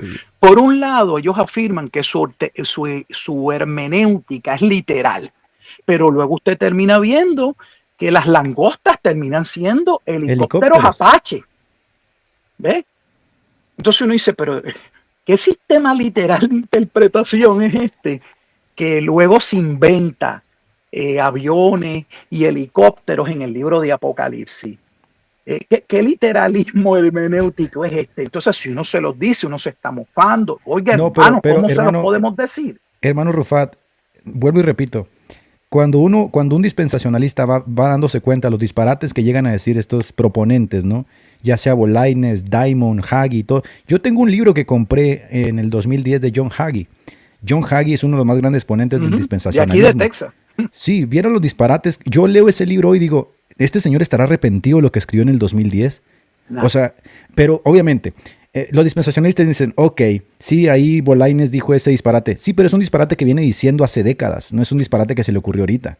Cuando tú lees, por ejemplo, David Diamond, que aparte de ser acusado de un depredador sexual, ¿no? También hace unas décadas, son los mismos disparates: defender la guerra de Israel, negar el genocidio de Israel, negar las tropelías que hacen los judíos. Muy poca gente sabe, hermano, por ejemplo, que los presidentes de Estados Unidos tienen que estar en línea con el IPAC. Y el IPAC es un lobby judío. Y que Trump hace poquito pegó el grito en el cielo porque lo quieren tener controlado. Muy pocos saben, por ejemplo, que la mayoría de los pastores que están en línea con Trump son dispensacionalistas, amantes de Israel, sionistas. Ahora, uno se pregunta, ¿y por qué? ¿Por qué no están unos presbiterianos ahí? ¿Por qué no están unos luteranos? No, porque obviamente quien controla gran parte de la oficina oval, ¿no? De la política interna, son judíos. Entonces, cuando uno les dice, no, antisemita, caramba, vaya usted a ver el financiamiento de las campañas. El IPAC es uno de los que más financian justamente tanto a la derecha y a la izquierda. ¿Por qué les tolera tanto eso, mano? Hermano, es que de nuevo, es que son muchos temas y son muy complejos. Por ejemplo, el tema de Estados Unidos es un tema sumamente complejo. La mayoría cuando la aborda y reconoce, al menos reconoce que hoy el pueblo judío tiene una super representación en los Estados Unidos, va a decir que eso fue algo que se logró los otros días. Luego podemos hablarlo con calma. Yo le puedo decir que mi estudio de la historia americana, eso es totalmente falso. La realidad es que nosotros no sabemos, que no sabemos que cuando se da el llamado descubrimiento de América, no había tal descubrimiento de América. Era el edicto de expulsión de los judíos de España. Y Cristóbal Colón, que siempre fue negado, hoy es reconocido, lo pueden buscar, está por todos lados. Está reconocido que Cristóbal Colón era un converso, estaba ligado, o sea, un falso judío, que estaba, de hecho, llegó con mapas cartográficos al Nuevo Mundo, que se lo habían provisto parte de los sistemas que ya se tenían en su tiempo. Estados Unidos es fundado por la masonería. Ahora, Masones, esa masonería, ¿de dónde vienen? ¿Cuál era su origen? Si ustedes buscan, hoy ya comienzan a hablar, no sé si es porque ellos entienden que ya tienen un poder X o Y, que nada va a impedir que ellos terminen de hacer lo que ellos creen que deben hacer. que ahora Pero la se gente reconoce sepa. que gran parte de esos padres líderes de la Constitución americana eran judíos. Entonces, no se trata de que ellos tomaron con el tiempo autoridad. Se trata de que solapadamente, lo que estoy diciendo, solapadamente, cuando llegan aquí y buscan refugio, eran parte de esos movimientos que ya venían de la antigüedad y que claramente, pues sí, todavía luchaban con ese sector de la iglesia y sus luchas con el catolicismo, que luego ellos van a terminar dominando el catolicismo completamente, porque eso no Sí, es nuevo. Lo que está pasando en Pablo la VI, iglesia Juan es, 23, Concilio claro, Vaticano II, judío claro, totalmente. es que y especialmente en la Edad Media, los Medicis lograron colocar no meramente cardenales, papas, ellos vienen hace tiempo tomando el control. Entonces, es que es complejo porque tiene que ver con doctrina, pero tiene que ver con historia que se nos ha ocultado. Hay Eso, un hermano, libro, que se sí, nos ha ocultado, perdón que lo interrumpa, sí, porque algunos dicen, eso es conspiración. no es E conspiración. irónicamente, la palabra conspiración surge en el contexto del informe Warren, cuando se está tratando de ocultar la muerte de John F. Kennedy, e Claro, irónicamente claro, acaban de salir los claro. documentos y resulta que hay judíos involucrados en la muerte de John F. Kennedy. Oh, hermano, si la gente Entonces, ¿cuál supiera. conspiración? Lo que pasa es que obviamente la palabra conspiración tapa muy bien el sesgo cognitivo que puede crear el darse cuenta de algunas cosas que nos juegan en contra. Por ejemplo, es muy fácil decir, en la Segunda Guerra Mundial murieron 6 millones de judíos y 20 millones de soviéticos y 65 millones de personas de todas las razas, etnias y colores. Pero ¿por qué ese énfasis? Porque sobre ese énfasis se construye gran parte del mundo Oh, en el que pues nosotros claro, vivimos. claro, claro. Yo tengo, que le dije que le había dicho, no me voy a parar para no tener que desconectarme, pero yo poseo en mi biblioteca el almanaque de los libros de la población mundial del 33 y del 45. Y de él no se desprende. De hecho, en Alemania vivían solamente 500.000 de judíos.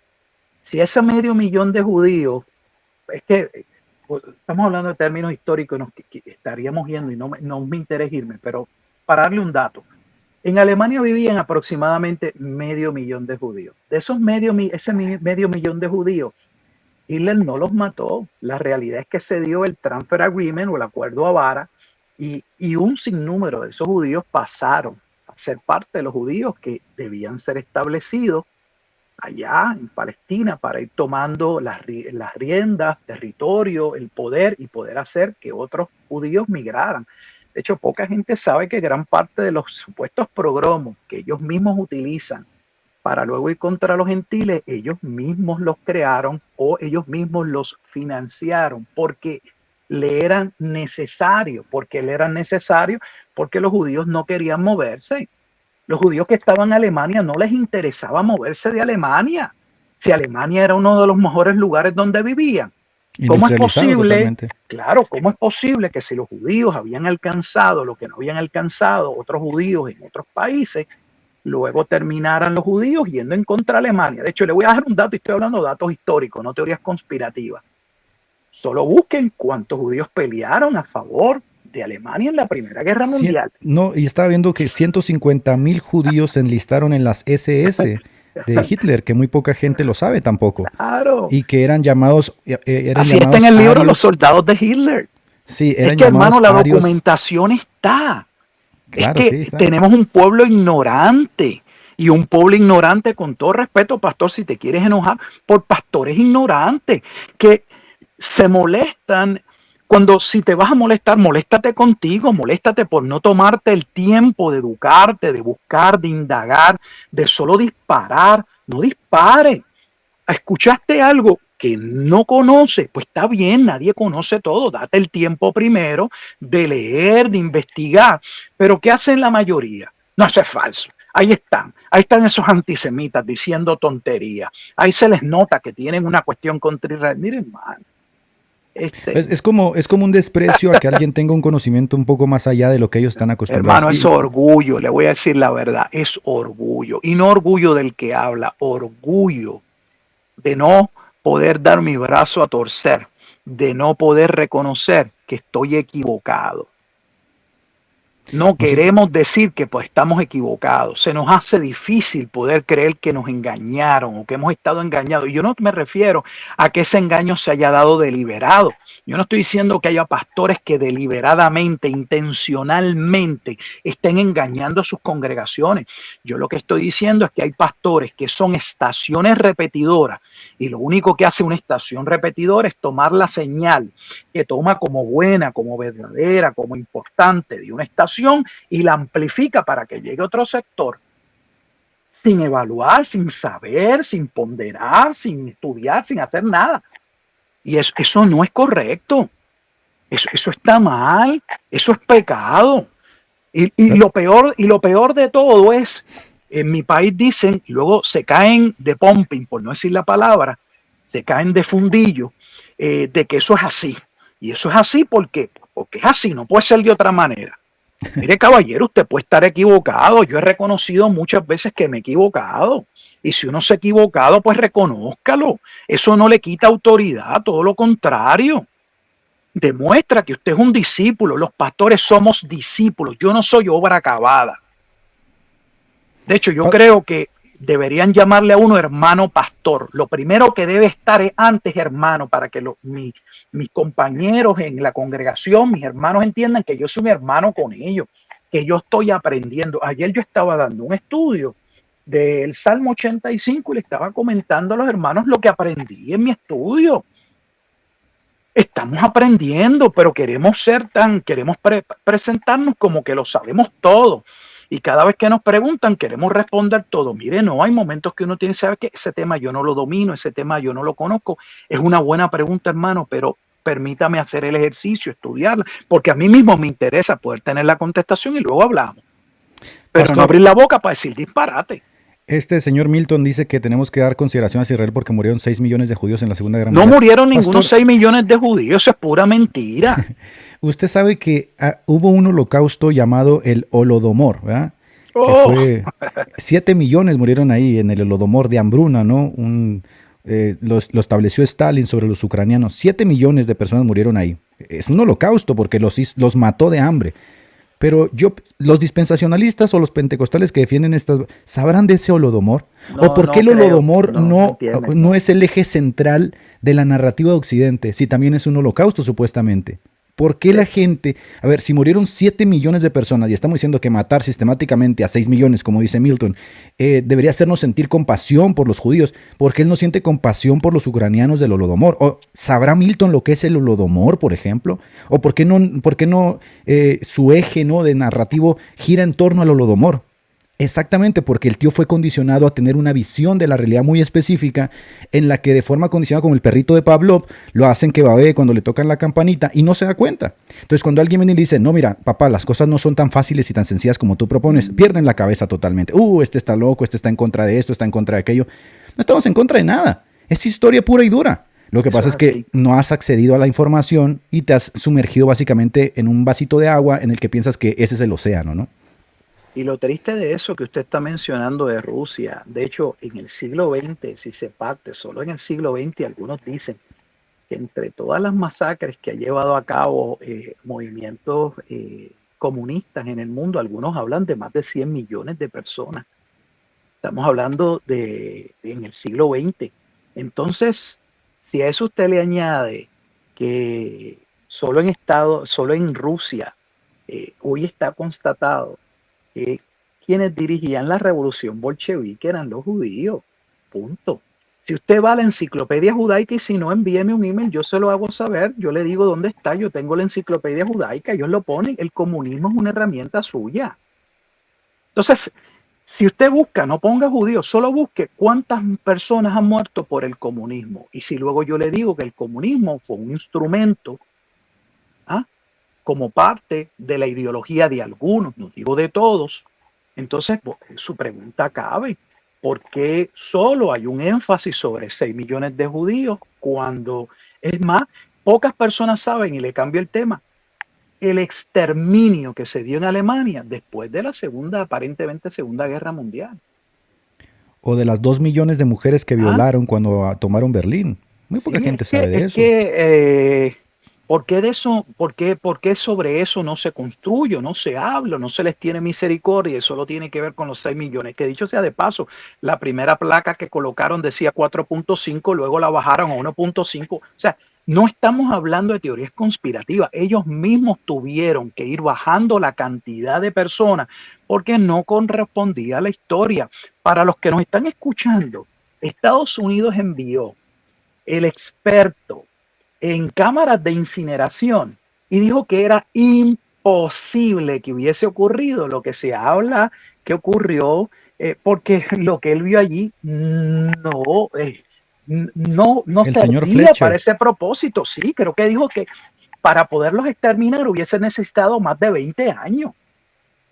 Pero es que, fíjese, también esa narrativa cambió, hermano, porque, a ver, primeramente se decía que habían sido incinerados, ¿no?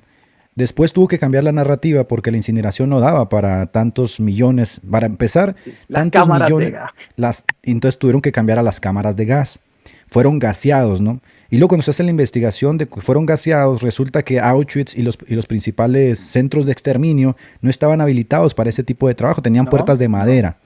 Va David Fletcher, ¿no? Que es un experto en eso asesinatos, es de hecho así. él creo que le inventó la silla eléctrica, vaya a ese análisis y dice, es imposible. Eso Entonces es van así. cambiando la narrativa. Ahora la Eso es así. narrativa consiste en vamos a perseguir a quien niegue el holocausto, porque si no lo hacemos, esto se sale de control. Yo tengo una teoría, Pastor Rufal, que usted lo acaba de decir, y es que la digitalización les va a jugar en contra, como les ha jugado en contra 109 veces que han sido expulsados de diferentes países, porque meten a la gente en una mentira tan destructiva, condicionan tanto a la persona que cuando la persona despierta, ¿no?, y se da cuenta y dice, caramba, pero ¿cómo me engañaste tan descaradamente, ¿no? Y vuelve a suceder otra vez el círculo vicioso. Entonces la gente dice, estos están a favor de Hitler. A ver, papito, es que Hitler no es el único que los ha perseguido. Fueron perseguidos cientos de veces a través de miles de años porque el patrón es siempre el mismo. Eduardo de Inglaterra, los franceses, los españoles, los africanos, hasta de aquí de Guatemala los expulsaron. Es más, hace poco los túneles secretos de Nueva York, la secta esa que tenía túneles ahí como en coladeras, ¿no? Se reunían con colchones llenos de fluidos. O sea, siempre ha sido la misma temática. Y cuando la gente se cansa, explota. ¿Qué está pasando ahora? ahora meten preso a quien niegue el holocausto. Dígame usted, en las democracias occidentales, que se supone que hay libertad de expresión, ¿por qué se puede hablar abiertamente del Holodomor, ¿no? Que es un holocausto de 7 millones de personas, pero no se puede hablar del supuesto holocausto judío? Porque quien controla la narrativa son ellos. Entonces, usted puede creerlo o no puede creerlo, gente que está en el chat, ¿no? Pueden creer lo que ustedes quieran, pero de que venir y decir, todo esto están engañados, son antisemitas, locos y nos quieren matar y hitlerianos, ya no funciona así, ¿no? No. Mire, hermano, hay cosas que lamentablemente yo me he dado cuenta de que, pues, aún uno proveyéndole a las personas de la documentación, el engaño es tal, el lavado de cerebro es tal, y la naturaleza humana orgullosa es tal, que no da su brazo a torcer. Porque fíjese, estamos hablando de un tema sumamente importante que tiene unas consecuencias que se están mencionando brutales. Y uno pensaría que si alguien está diciendo que hay algo que posiblemente nos han contado que no es como es, uno tuviera interés de investigar, pero no hay interés de investigar. Ellos no necesitan investigar, ellos saben que eso es falso, que eso es una teoría conspirativa, o sea que el conocimiento a ellos les llega por el sistema nervioso. No sé cómo es que ellos llegan a sus conclusiones. La realidad es que, pues, nos hemos desviado un poco, pero es que todo está ligado. Sí. Todo este tema está enredado. Sí, todo está entramado, hermano Rufat. Sí, está ligado. Y nada, surgió por el comentario que hice, pues yo fui el que puse el paso para salirnos un poco cuando mencioné que, bueno, que parte de todo este esquema dispensacional está ligado a movimientos dentro del propio pueblo judío que vieron que les podía favorecer ciertas posturas del cristianismo y las promocionaron porque les iba a ser útil. Yo le creo que le envié un capítulo, que mucha gente desconoce ese libro, Los 50 Mesías Judíos.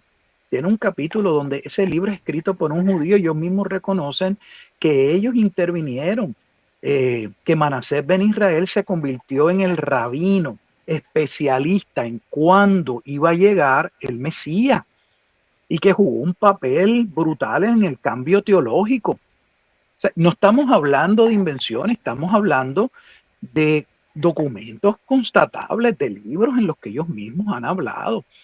Y eso es, y sin hablar de muchísimos otros temas, porque mucha gente cree que lo que ellos miran en los canales de televisión representa a todos los judíos. No lo representa a todos. Hay muchos movimientos que se levantan en contra de lo que está pasando dentro de los judíos, pero no se les permite. Por ejemplo, pocas personas conocen que hubo un movimiento en el siglo VIII principalmente que casi destruye el Talmud, los judíos caraítas. Se levantaron en contra del Talmud, dijeron, no, esto nos está hasta destruyendo a nosotros, esto ha cambiado todo, tenemos que regresar a Moisés, a la Escritura. El Tanakh tiene prioridad sobre los escritos rabínicos, o sea, se han dado luchas entre ellos. Los primeros en perseguir el Talmud y mandar a quemar el Talmud no fue Hitler, fueron conversos. Está certificado, hay libros que lo documentan, porque el Talmud principalmente está escrito en arameo y los teólogos, esa no era su fuerte, ni el arameo ni el hebreo. ¿Cómo llegaron a tener conocimiento de lo que decía el Talmud? Por medio de algunos conversos que, digamos, tuvieron una conversión real y hablaron y dijeron, no, mire, esto es lo que está pasando.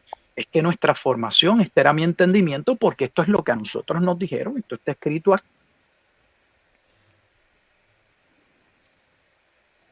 Uy, se le cayó el internet a mi hermano Rufat. Tan bueno que está esta vaina, ¿no? Me parece sorprendente que se dio por medio de los propios... Me parece sorprendente, hermano Rufat, que la gente realmente piensa que vivimos en una sociedad donde el Estado, el Leviatán, está ahí para protegerlo y hacerles el bien. No, literalmente acabamos de pasar por una pandemia donde les vendieron una narrativa en la que quedamos envueltos todos. Ahora la Casa Blanca sale y dice, ¿saben qué? Todo fue falso, esto salió del laboratorio de Wuhan, y todos aquellos que dijimos eso éramos conspiranoicos en aquel entonces. Ahora lo dice literalmente la Oficina Oval desde la política interna de Estados Unidos, y dice, y todos los que estuvieron involucrados fueron indultados por el gobierno de Joe Biden. ¿Y ahora qué dice la gente? Pues ahora no les queda nada que decir, porque ellos mismos formaron parte de la narrativa al creer que el Estado y que la narrativa oficial era verdadera. Entonces, que les metieron 5 pinchazos de veneno, ¿no? Todas las farmacéuticas están indultadas, nadie se va a hacer responsable de los turbocánceres. ¿Por qué? Porque nosotros mismos compramos la conspiración, es decir, nosotros la hicimos. Ellos estaban clarísimos lo que estaban haciendo. ¿Qué pasa? Ahora despiertan a la realidad y dicen, sí, nos mintieron, no era una conspiración, ¿no? Nos metieron 5 pinchazos, es verdad, y todo fue creado, y trataban de dar un golpe de Estado mundial para implementar su gran reset, no les funcionó, y ahora ¿qué nos quedamos? No, pues ni modo, ¿no? Pero ya no se les olvidó cuando andaban persiguiendo a la gente que estaba en contra de esa vacuna, se les olvidó de repente, es exactamente lo mismo hoy. De hecho, que nos llamaron, como en mi caso, que no éramos cristianos, que no íbamos a nuestra familia. Yo me seguí reuniendo y tuve personas que entendían que uno era un irresponsable, que yo no podía visitar o hacer ciertas... No, ¿cómo es posible? Que yo no estaba protegiendo a mi familia si yo no me protegía, porque se tragaron todo el esquema, toda la narrativa. Mire, y aún usted diciéndolo, no lo ven, muchos no lo ven, ni tan siquiera pueden ver ese momento, que no es Que distante, no es lo algo que vivieron lo ellos. vivieron, y ni tan siquiera, eso les hace preguntarse a muchos, oye, es verdad, nos engañaron, nos tomaron el pelo, ellos sabían, y eso hacerlo pensar, ¿y en qué otras áreas nos estarán engañando o nos habrán engañado? No, no, no, el gobierno está ahí para ayudarlo, el gobierno está ahí para protegerlo. Trump es nuestro salvador. No, todos esos soplapotes que están en el gobierno son puestos por ellos. Ninguno, o sea, el que se crea con toda honestidad que usted vota para poner, usted vive en Disneylandia. De hecho, esas personas las ponen los propios partidos y las plataformas. Y para colocar una persona o para darle paso a una persona, entre muchos aspectos, esa persona tiene que estar comprometida con la plataforma del propio partido. O sea, que usted cree que va a venir a cambiar nada, no viene a cambiar nada. Miren el juego que nos tienen. Viene un rojo, viene un azul, viene demócrata, viene el otro, el que sea, sean con colores o los partidos que sean, y la agenda continúa. Cambian de máscara, cambia el escenario, pero sigue corriendo la bola de nieve. Y uno tiene que preguntarse cómo es posible que sigue corriendo, porque uno esperaría que parara. No, no para, no para, porque es un juego, es la dialéctica, es siempre el aterrorizarnos, el mismo esquema, problema, reacción, solución. Mire, Buscan hermano, un problema o crean un problema o fomentan un problema, comienzan a reaccionar sobre ese problema. ¿Y cuál es la reacción? La reacción es la implantación en la mente que la sociedad, que ellos quieren que la sociedad acepte. Y ahí están, ahí están, ahí están. Y van haciendo estadísticas, van haciendo muestreos. Y cuando ya ven que tiene cierta aceptación, entonces viene la implementación, porque ellos no son brutos, no son torpes, saben por que ciertos supuesto. cambios podrían traer guerra, podrían traer confusión, podrían traer, y no quieren, y saben que nos pueden manipular si tienen todos los mecanismos para manipularnos. ¿Cómo se Por, educa la gente, Edgar? ¿Cómo se educa la mayoría de la gente? ¿Cuál es su escenario de educación? La prensa, sí, los medios de los comunicación. medios de comunicación. Ahí les dicen que si tienes dolor de cabeza y estornudaste, tienes una enfermedad que se llama tricutricuto, y que tricutricuto se te va a terminar cuando te tomes la medicina que se llama blin blin robetuquín clean. Que por cierto, los Entonces, Rockefeller detrás de toda la industria médica, ¿no? ay, hermana, es puro Otros mugrero. judíos. Mire, mano, acá dice Julio que estamos creyendo conspiraciones. A este Sí, sí, tío me Julio yo le imagino. puedo traer a Fauci, ¿no? Yo le puedo traer a Anthony Fauci y le va a decir, oye, no, sí, en verdad hicimos todo este desastre. Literalmente la Casa Blanca, aquí está la página de la Casa Blanca de White House, ¿no? .gov, publicó literalmente diciendo que esto surgió del laboratorio de Wuhan. Esta gente, de verdad, le puede poner uno así en la cara las cosas. No, no lo van a ver. Y son borregos, o sea, son masa que literalmente, Mire, hermano, le tristemente, hago una ¿no? pregunta que yo le hice no quiero mencionar el nombre, a alguien que está en la medicina que conozco. Y le dije, ven acá. Se le hizo a más de una persona, más de un médico que conozco. Le dije, ven acá. Te voy a hacer una pregunta. Si nunca se hicieron realmente pruebas para verificar que lo que se le iba a inyectar a las personas era seguro, ¿cómo ustedes avalan lo que la prensa dice de que la vacuna era 90 y tanto de por ciento segura? O sea, si el proceso común y normal, que podía tomar 5 años o más para pasar al menos esa vacuna, que de hecho no era una vacuna, no estamos viendo el tema, porque no era una vacuna, tuvieron que redefinir el término vacuna para que pudiera entrar eso que iban a implementar dentro de el término vacuna. Entonces, si nunca se hizo realmente un estudio para ver los efectos inmediatos, a corto plazo, a largo plazo, ¿cómo alguien puede salir públicamente a decir que esa vacuna es tanto por ciento efectiva?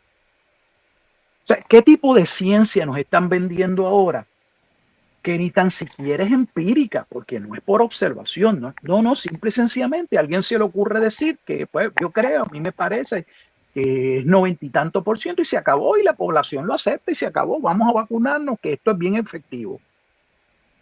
Hermano, no importa el tema que usted les ponga, no lo van a ver. Por eso es que es más importante, yo creo, que si queda algo, regresemos a la escritura. Porque si hay algo que Dios pudiera usar para llevar a algún cristiano a la corrección, es poderles mostrar por la Biblia que la base interpretativa de lo que ellos están tomando como verdad no es.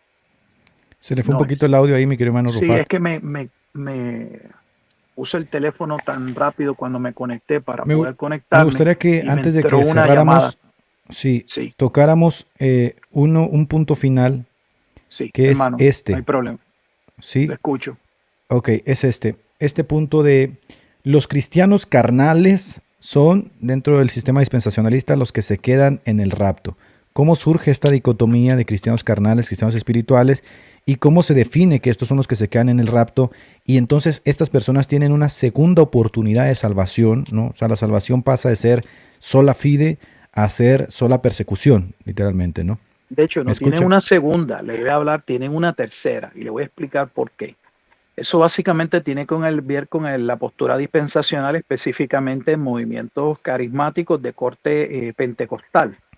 Porque según ellos, la iglesia que va a ser levantada, pues obviamente es una iglesia santa. Nadie puede definir exactamente cuál es el grado de santidad que se requiere para ser levantado en la nube y volar al cielo. Pero si usted no posee eso que se supone que usted entienda que debe poseer, usted no se va a ir en el rapto. Por lo tanto, se establecía que la persona, ese cristiano, se va a quedar en la tribulación y para poder ser salvo en la tribulación posiblemente le cueste el poder morir y ser hasta decapitado dentro de la tribulación. Pero nada, si usted por alguna razón no pudiera irse o no pudiera ser salvo dentro de la tribulación, que estamos hablando de 7 años antes de la segunda venida de Jesucristo, y usted está vivo, porque recuerde que en ese esquema la segunda venida de Jesucristo no pone fin al mundo, sino da paso al periodo milenial. No, hasta de Todavía prosperidad, usted puede hermano. ser salvo en el milenio. O sea que si no eres salvo antes del rapto, se puede ser salvo dentro del periodo de los 7 años de tribulación. Y si no fuiste salvo dentro de los 7 años de la tribulación, no hay problema, porque como la segunda venida de Jesucristo en ese esquema no pone fin, sino que simple y sencillamente da paso al inicio del establecimiento del periodo milenial, puede salvarte también dentro del milenio. Pero ¿cómo se salva una? Vamos a suponer que nosotros nos fuimos en el rapto porque cumplimos todos los estándares de santidad, ¿no? Abstractos Sí. que ellos determinan. Y vamos a suponer que nosotros no nos salvamos porque no los cumplimos, nos quedamos acá en el rapto, ¿no? Sí. Entonces ahí ya surge una segunda oportunidad de salvación. Claro. Porque la primera ya se acabó. Pero es que la Biblia no menciona segundas oportunidades. Y esto es una segunda oportunidad. Y esta segunda oportunidad, ¿cómo se lleva si algunos dispensacionalistas dicen que el Espíritu Santo es quitado? Otros dicen que es la iglesia, otros dicen que es el Espíritu Santo. Van moviendo las teorías. ¿Cómo se da esta salvación? ¿Está el Espíritu Santo salvando a la gente o no lo está salvando? ¿Qué sucede ahí, hermano? Eso va a depender, como bien usted lo ha reconocido, a con quién usted esté hablando en términos de que crea en la postura dispensacional. Si cree que el Espíritu Santo se va, básicamente la idea que va a proponer es que van a ser salvos como fueron salvos aquellos en el Antiguo Testamento. O sea, que ya no es solo por cuestión de la fe o bajo la obra, ¿verdad?, del Espíritu Santo, sino una cuestión de obra. Usted va a tener que creer y posiblemente le va a costar pues ser decapitado y tener que morir por causa de su fe para poder luego ser participante de lo que viene. Pero eso depende de cada sistema. Y de nuevo, casi siempre se habla de 2 oportunidades, pero es que en ese esquema, de nuevo, una vez se termina la tribulación, como la tribulación da paso a la segunda venida, pero en ese esquema la segunda venida no pone fin al mundo. Ese esquema da paso al milenio, y el milenio tampoco da paso al fin del mundo, porque después del milenio viene la última batalla o la última guerra, que tampoco se establece cuándo dure ese periodo hasta Gog y Magog, y es al final de Gog y Magog que entonces pasa en el esquema dispensacional al plano eterno. O sea, mientras tanto, mire, para ponerlo en arroz y habichuelita, o arroz y frijoles, como algunos dicen. Pero hermano Póngale usted Rufat, que usted antes de que tiene, siga, sí, ¿qué pasa si no son decapitados? O sea, si se avientan los 7 años, ¿no? Y no son decapitados, se esconden por ahí. O sea, se van a aventar todavía el milenio y es otra oportunidad todavía. por eso es lo que estoy diciendo, Oh, exactamente lo sí. que estoy diciendo, que no son 2 oportunidades, en el esquema son Son 3, 3. son 3. De hecho, Dios no son mío. 3 templos, son 4 o 5. Yo lo he escrito, de hecho, hice un libro para probarlo. ¿Por qué? Cambio el tema al templo brevemente para que usted vea. Porque el tercer templo, que la gente habla que debe ser construido, ese templo va a ser destruido en la tribulación. ¿En qué templo se va a sentar Cristo a reinar en el milenio? Pues tiene que construir otro templo, porque ese templo va a ser destruido. Entonces no se habla de 3 templos, ya vamos por el 4.º templo. Y ese Dios 4.º mío. templo, al final del milenio, termina con otro juicio, con otro gran engaño, con otro asalto hacia la gran ciudad, que no sabemos si termina nuevamente con la destrucción de lo que sería el 4.º templo. Es que ese esquema, como es construido de manera humana, termina. Por eso le decía al principio que los propios dispensacionalistas no conocen el esquema de los eventos asociados a su postura, porque si vieran la cantidad de resurrecciones que hay, la cantidad de templos que se necesitan, la cantidad de momentos en las que uno puede ser salvo y tener 2, 3 oportunidades, al menos pensarían y dirán, bueno, pero es que esto no lo dice la Escritura. ¿Dónde yo coloco esto? Dicen ellos que hay un pasaje en la Biblia donde dice que una gran multitud salió de la gran tribulación, ¿no? En Apocalipsis. Y salió de la gran tribulación y entonces ahí está, son ellos, son los que se quedaron en el rapto y que les mocharon la cabeza y que por lo tanto ahí está la segunda oportunidad en Apocalipsis. Mire, esa gran tribulación de la que habla el libro de Apocalipsis, volvemos a lo mismo, eso dependiendo a quien usted le pregunte. El libro de Apocalipsis lo que toca es la venida del Hijo del Hombre en las nubes. Y la venida del Hijo del Hombre en las nubes es Daniel 7. Y Daniel 7 es Mateo 24. Todo está ligado a esa...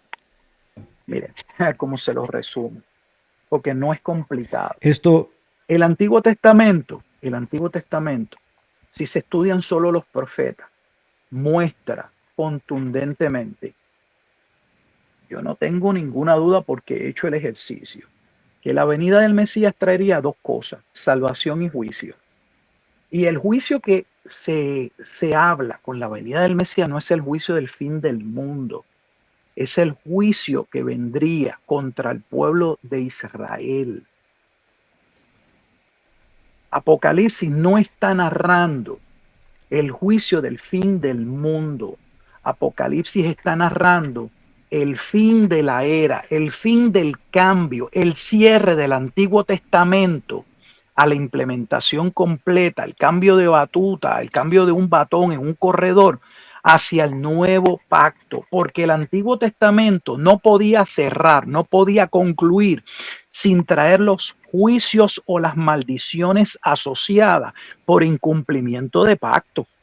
Por eso es que en el libro de Apocalipsis uno puede ver claramente que todos los juicios que se van describiendo son exactamente los juicios establecidos en Levítico capítulo 26 y en Deuteronomio capítulo 28, que dicho sea de paso ya señala quién se está juzgando, porque el único pueblo que puede ser juzgado por violación de pacto no son los gentiles.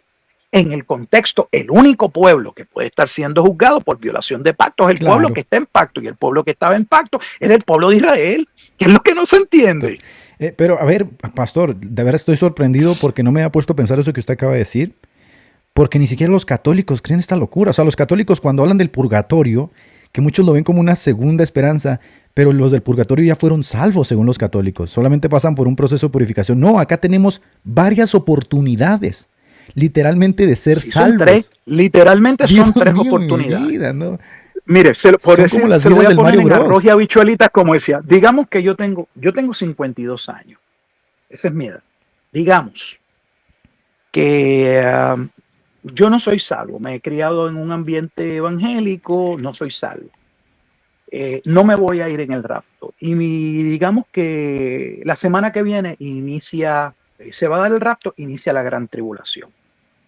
Yo tengo la oportunidad, según ese esquema, dentro de esos años de tribulación, de poderme salvar.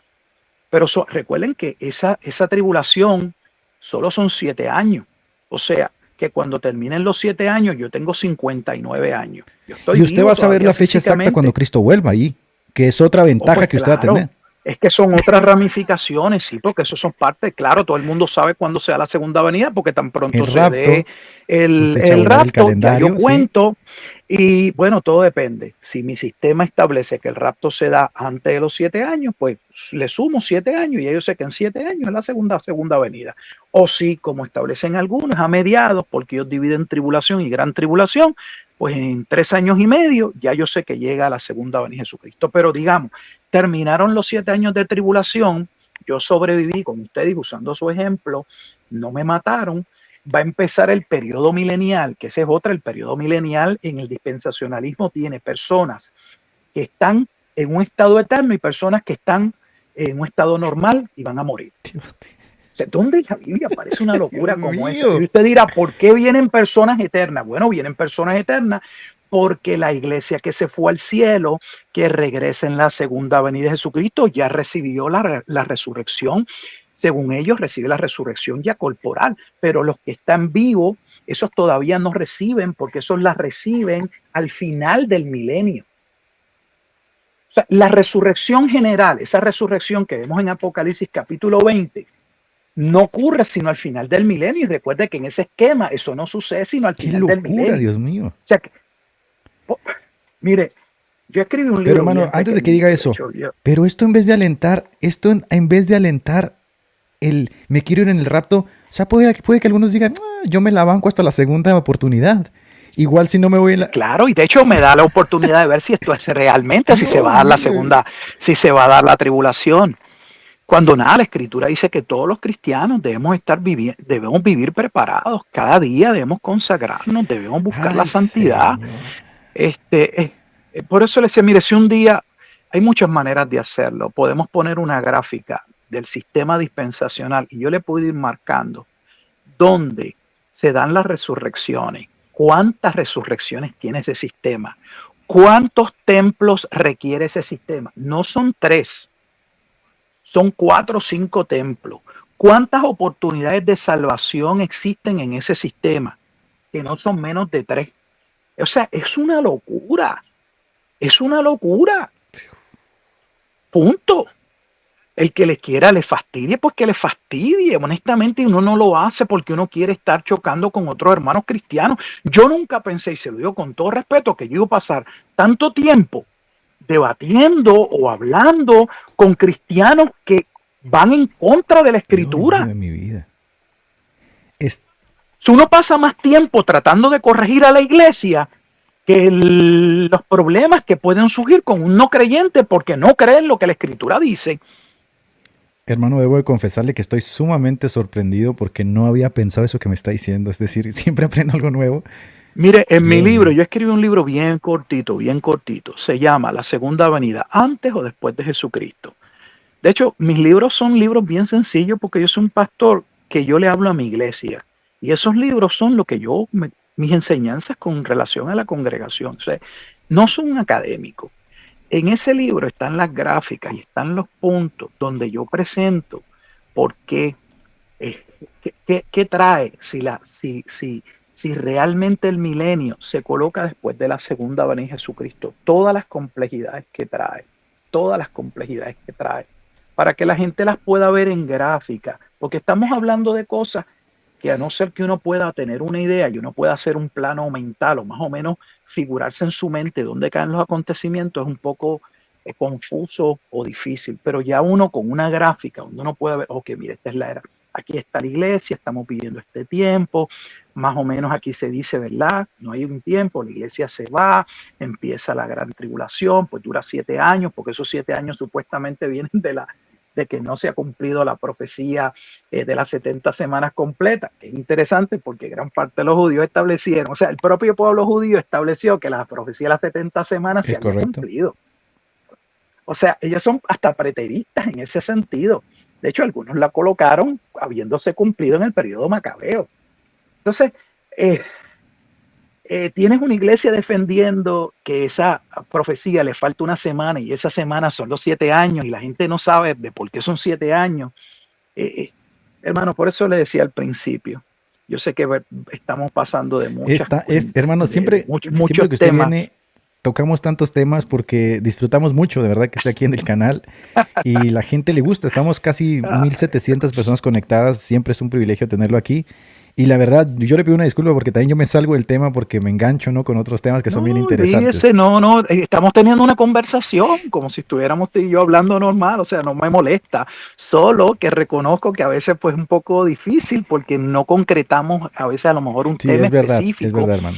Este es lo único que me preocupa. Yo casi siempre veo las cosas de una manera didáctica, de enseñanza, y lo único que le veo mala, y no es que es mala, una discusión como esta, es que tocamos muchos temas, pero a la vez pues no Es verdad. profundizamos y no presentamos a veces las evidencias que se requieren para que la audiencia luego no tenga la excusa y diga que solo abordamos ciertos temas por la superficie, pero que nunca profundizamos, que nunca dijimos por qué estamos basando, ¿verdad?, esa postura o de dónde sale esa interpretación. Es lo único. Yo lo disfruto igual, es que es un tema complejo y diverso. Hermano, espero que me siga aceptando invitaciones y podamos seguir abordando estos temas. A la gente le encantan, la verdad. Yo me quedo hoy con esto que dentro del sistema, no lo había visto así, pero es como Mario Bros, ¿no? O sea, tienes 3 oportunidades para irte y ni el Sí, catolicismo. sí. A lo mejor el sistema lo hicieron por eso. Yo no sé si está Dios ligado mío, a mi eso, vida. pero es broma, eso Pero es es que ni broma. en el... Pero sí, tenemos 3 oportunidades. Claro, eso depende en el momento en el que uno esté Claro. viviendo. Pero sí hay personas en ese esquema que si no son salvos antes de el arrebatamiento y están vivos, pueden ser salvos dentro de la tribulación. Y si no son salvos dentro de tribulación, no se preocupen porque la segunda venida de Jesucristo en este esquema no cambia el mundo, solo lo cambia en un sentido de que se establece el reino, las cosas mejoran. O sea, véalo como el sistema postmilenial. Básicamente lo que el postmilenialismo coloca cercano a la segunda venida es lo que ellos colocan dentro del periodo milenial. Claro, lo que a mí me llama la atención, y lo dejo aquí para que también lo pienses, en ambos sistemas, tanto el postmilenial como en el sistema milenial dispensacional, cómo es posible que Cristo venga a reinar literalmente a la tierra, las naciones se conviertan a él, pero a la vez termine con las naciones en contra de él. Dios. O sea, explíqueme, hermano, en mi país decimos uno se peina o se Ay, hace rolo. Señor. Si el mundo completo o gran parte del mundo va a reconocer a Cristo, porque Cristo está reinando y estamos en una utopía, básicamente en un estado perfecto. Entonces, ¿a quién engaña Satanás? ¿Quiénes son las naciones que él prepara para la última batalla de Gog y Magog? Porque en el sistema dispensacional, a diferencia de otros sistemas escatológicos, se reconoce que la batalla de Armagedón y la batalla de Gog y Magog son 2 batallas separadas, no solamente por tiempo, sino por espacio, entre muchas otras cosas. Entonces, ¿cómo es posible que Cristo reinando literalmente en la tierra y dominando el mundo por vara de hierro termine con el diablo, le hace una trampa y Es engaña a una las locura. naciones, pero esas naciones no son cristianas? Es que está reinando un Yo no pedacito, sé, nomás está hermano. reinando un pedacito, ¿no? Y mientras todas No las sé, naciones andan en hermano. Por locura. eso yo le digo a los hermanos que cuando uno se sienta, y por eso es que esto es complejo, cuando uno se sienta, y se lo digo, hermano, porque lo escuché, que no ha abrazado ningún sistema, cuando vaya a decidir si es que entiende y va a tomar una postura, como en cualquier otra doctrina, el sistema que uno vaya a abrazar, aunque sea temporal, debe ser un sistema que sea consistente, congruente, que haya correspondencia y no contradicción.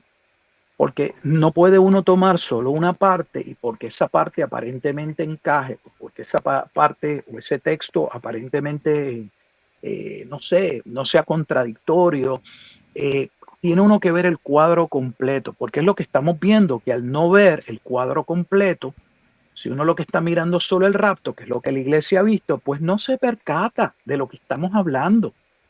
No entiende eso de que hay más templos, de que hay más oportunidades. ¿Por qué? Porque la iglesia lo único que está pendiente, ese sector de la iglesia, es a tener las maletas hechas porque el vuelo en el avión, o sea, eh, debo estar listo para montarme en el avión. Pero cuando ven todo el sistema, yo le aseguro que si un día hacemos un programa y ponemos la gráfica, yo le muestro todos los templos que se requieren, lo mismo que le he dicho, todas las oportunidades de salvación, cuántas resurrecciones hay dentro de ese esquema. La gente se va a horrorizar. Por favor, hermano, acépteme otra, otra venida para que hagamos eso. De verdad me encantaría. De verdad se lo suplico. Venga Ok, nuevamente al canal. pues con gusto, hermano, lo podemos hacer y de hecho agradecido nuevamente. Disculpo, estoy tratando de mirarla en el celular. Sí, Lo que no, me veo hermano, es yo mi cara entiendo. un puntito, no veo la dinámica, no sé nada. Traté de ponerlo, pero me distrae mi computadora porque se ve en la pantalla se veía retrasado. Entonces, eh, Yo de entiendo, hermano. momento yo estoy hablando, pero en la pantalla lo ve usted hablando y no sé si yo estoy hablando, usted está hablando, tuve que apagar Sí. la pantalla y estoy como a ciegas en un sentido, como si estuviéramos teniendo una llamada telefónica, Hermano Rufat, pero no hay problema, ha sido un dos placer. preguntas antes de retirarnos que Sí, lo me escucho, dice la gente seguro, que le lo haga. La escucho. primera, ¿dónde pueden conseguir Sí. sus libros? Esa es una pregunta que me hacen muy recurrente. Hermano, los libros están en Amazon, todos los libros están en Amazon, menos los libros que yo he publicado, que Amazon me ha quitado, no me permite tener. Esos están en Lulu Press. Hay ciertos libros que Amazon me ha ido quitando, como Los judíos y las mentiras, y tuve que pues, buscar otra plataforma para poder publicarlo. Pero siempre he dicho y me reitero que si alguien, los libros están ahí, el que los quiera físico están ahí. Yo no le voy a negar a nadie que alguien quiere estudiar uno de esos temas y yo con gusto le proveo el PDF. Perfectísimo. Este, y lo hemos hecho en otras ocasiones, yo se Sí. lo he dicho, con que me escriban. De hecho, muchas personas, de hecho, el último programa que tuve con usted fue una bendición, pero a la vez me trajo problemas porque, wow, tanta gente lo ve y luego estaban la gente por correos y correos y correos. Yo nunca había recibido tantos correos y trato de responderlos. No me molesta, no me molesta, pero soy una sola persona, así que aprovecho la oportunidad de que si no les respondo inmediatamente, trato de hacerlo, me tardo un día o dos, sí le voy a responder y le voy a enviar el material para que usted pueda estudiarlo. Con gusto lo hago. Están en Amazon para el que los quiera tener en su Kindle, bajarlo al Kindle o el que los quiera tener físicamente, pues los puede adquirir ahí. Pero Perfectísimo, hermano. Muchas gracias. De sí, verdad que siempre ha sido ahí también estamos. muy accesible a su material y yo le pido permiso para compartirlo y efectivamente se lo he compartido a algunos Sí, hermanos. ningún problema. Otra pregunta que me hacen en el chat es, ¿cuál es su denominación? Es decir, ¿a qué denominación pertenece, hermano Rufat? Pues mire, yo he estado ligado a los Bautistas del Sur hace muchos años. Me crié en una iglesia bautista del norte y nunca lo supe. O sea, mis papás, donde se congregaban, era una iglesia bautista del norte. Voy a entrar a los detalles, pero sí hay una distinción entre bautistas del norte y bautistas del sur. Aquí yo no lo veo mucho en Estados Unidos porque la denominación que, ¿verdad? Pues que tiene más preponderancia o que domina son los bautistas del sur. Pero estuve en una iglesia hasta los 10 años, Bautista del Norte. No estoy diciendo que era cristiano, no era cristiano a los 10 años, pero mis papás iban a la iglesia, Bautista del Norte, hasta que a los 10 años, cerca de donde nosotros vivíamos, donde mis papás vivían, comenzaron una obra, un ministro bautista del sur, su nombre era el reverendo Carlos Cortés, en el pueblo de Trujillo Alto, la iglesia bautista del Calvario. Si alguien se acuerda, todavía esa iglesia existe. Y ahí comencé mi proceso de formación y también la pastoría fue mi segundo pastorado en esa congregación, en los Bautistas del Sur. Y he estado dentro de los Bautistas del Sur hasta que finalmente hace como 2 años atrás nosotros nos desafiliamos como iglesia. Actualmente somos una iglesia independiente cuando empezamos a ver las diferentes situaciones que se están dando dentro de la denominación, nada, las mismas luchas que se están dando en otros lugares, buscando poner a la Sí. mujer, la lucha sobre la cuestión de la teoría de la raza, teoría de la interseccionalidad, y así sucesivamente. y decidimos realmente quedarnos independientes. Así que somos una iglesia independiente y estamos en la ciudad de Halton, Texas. Se llama Iglesia Bíblica Jesucristo es el Señor. No estamos afiliados a ninguna denominación. Si alguien me pregunta con toda honestidad en términos de mi postura, pues me considero en un sentido de corte bautista, pero corte bautista reformado. Tampoco fui un pastor que creía en la teología reformada, siempre la rechacé, hasta que, bueno, pues después Se puedo dio. explicarles si surge, cómo llego a las doctrinas de la gracia, pero pues también tengo mis situaciones porque tampoco compro el paquete completo. Yo he sido una persona que creo que nuestra iglesia es confesional, en el sentido de que yo enseño la confesión bautista de 1689, pero la enseño como un instrumento, donde hay partes que no estoy de acuerdo. Por ejemplo, y para terminar, no estoy de acuerdo, obviamente, en la posición escatológica que mantiene la confesión. Y para algunos, pues entonces tampoco soy confesional, porque para ser confesional es que uno tiene que atragantarse y uno tiene que estar de acuerdo con cada uno de los puntos que se establecen en las confesiones. Pues yo no lo veo de esa manera. Yo creo que nuestros hermanos han hecho muchas de esas confesiones un excelente trabajo de resumir posturas y enseñanzas que son importantes, que son fundamentales, pero yo creo que la escritura sigue rigiendo. No puedo colocar la Biblia y la confesión al mismo nivel. Y en algunos lugares, lamentablemente, se hace. De hecho, en algunos lugares parece que la confesión rige sobre la Biblia. Si no, dígaselo a Gary DeMar, que vi que había Sí, leído o había comprado un libro, para que usted vea la controversia que se suscita con el doctor Gary DeMar, simple y sencillamente porque él, siendo un preterista parcial, más allá de cuál es la aceptación del milenio, lo que él cree sobre el milenio, eh, Gary DeMar hizo unas aseveraciones donde él establecía que los preteristas parciales eh, interpretan porciones que han sido interpretadas en las confesiones como siendo parte de la segunda venida de Jesucristo y no corresponden a la segunda venida de Jesucristo. uf. Entonces, Sí, eso, de hecho me lo enviaron eh, hace poco y lo estaba viendo y ciertamente es ahí, está sí, polémico. sí. Entonces, pues, si ser reformado es sujetarse específicamente a una confesión específica, pues yo no soy reformado. Yo soy bíblico. Yo no tengo problema en decir que soy un pastor que cree la teología reformada, pero lo puedo decir públicamente que no tengo ninguna fascinación, no creo que, ¿verdad?, que me tenga que seguir un esquema específico.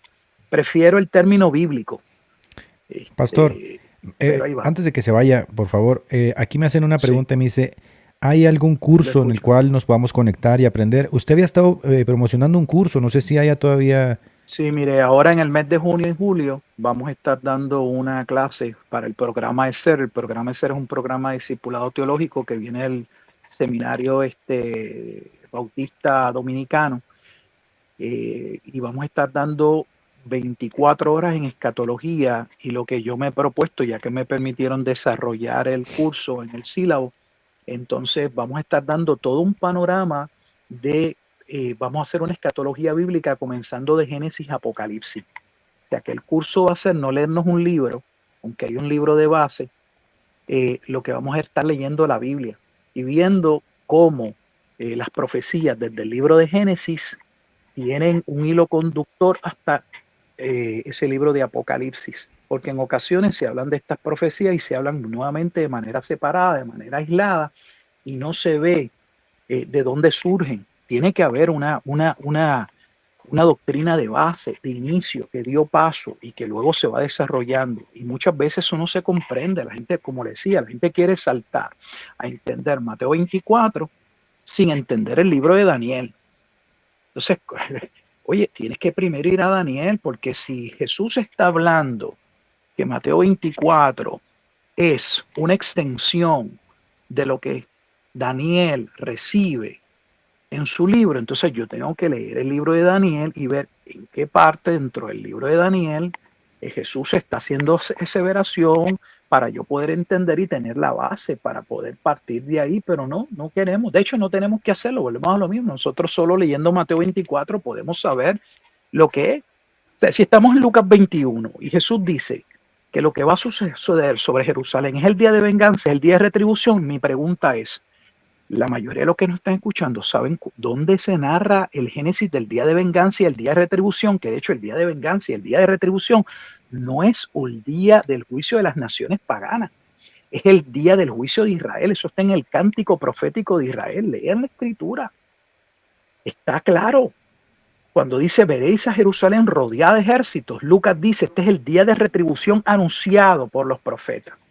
Entonces, ¿dónde está ese día de retribución? ¿Por qué no vamos al Antiguo Testamento para ver cuál es la base? Yo le voy a decir para terminar, ¿por qué no vamos? Porque ese mismo sistema dispensacional nos dijo que no teníamos que ir al Antiguo Testamento porque esa doctrina o esa literatura era para los judíos y nosotros somos la iglesia y somos nuevo testamentarios. Ahí está el problema. Totalmente. Pastor Rufat, de verdad, le mando un abrazo muy grande. Gracias por haber aceptado Seguro. esta invitación. Sé que es una persona ocupada, que está en sus actividades pastorales y a veces aquí en el mundo de las redes sociales, pues usted sabe cómo es la dinámica, a veces es muy tóxica, a veces es muy, pues ya se dará cuenta, ¿no? Pero gracias porque siempre que viene la gente aprecia mucho todo lo que usted nos comunica y estuvimos casi 1,700 personas conectadas. Le mando un abrazo hasta Texas, hermano. Seguro. Pues hermano, me despido y saludos a la audiencia, bendiciones. Adelante Un en el abrazo, Señor mil siempre, bendiciones, papá. hermano Rufat.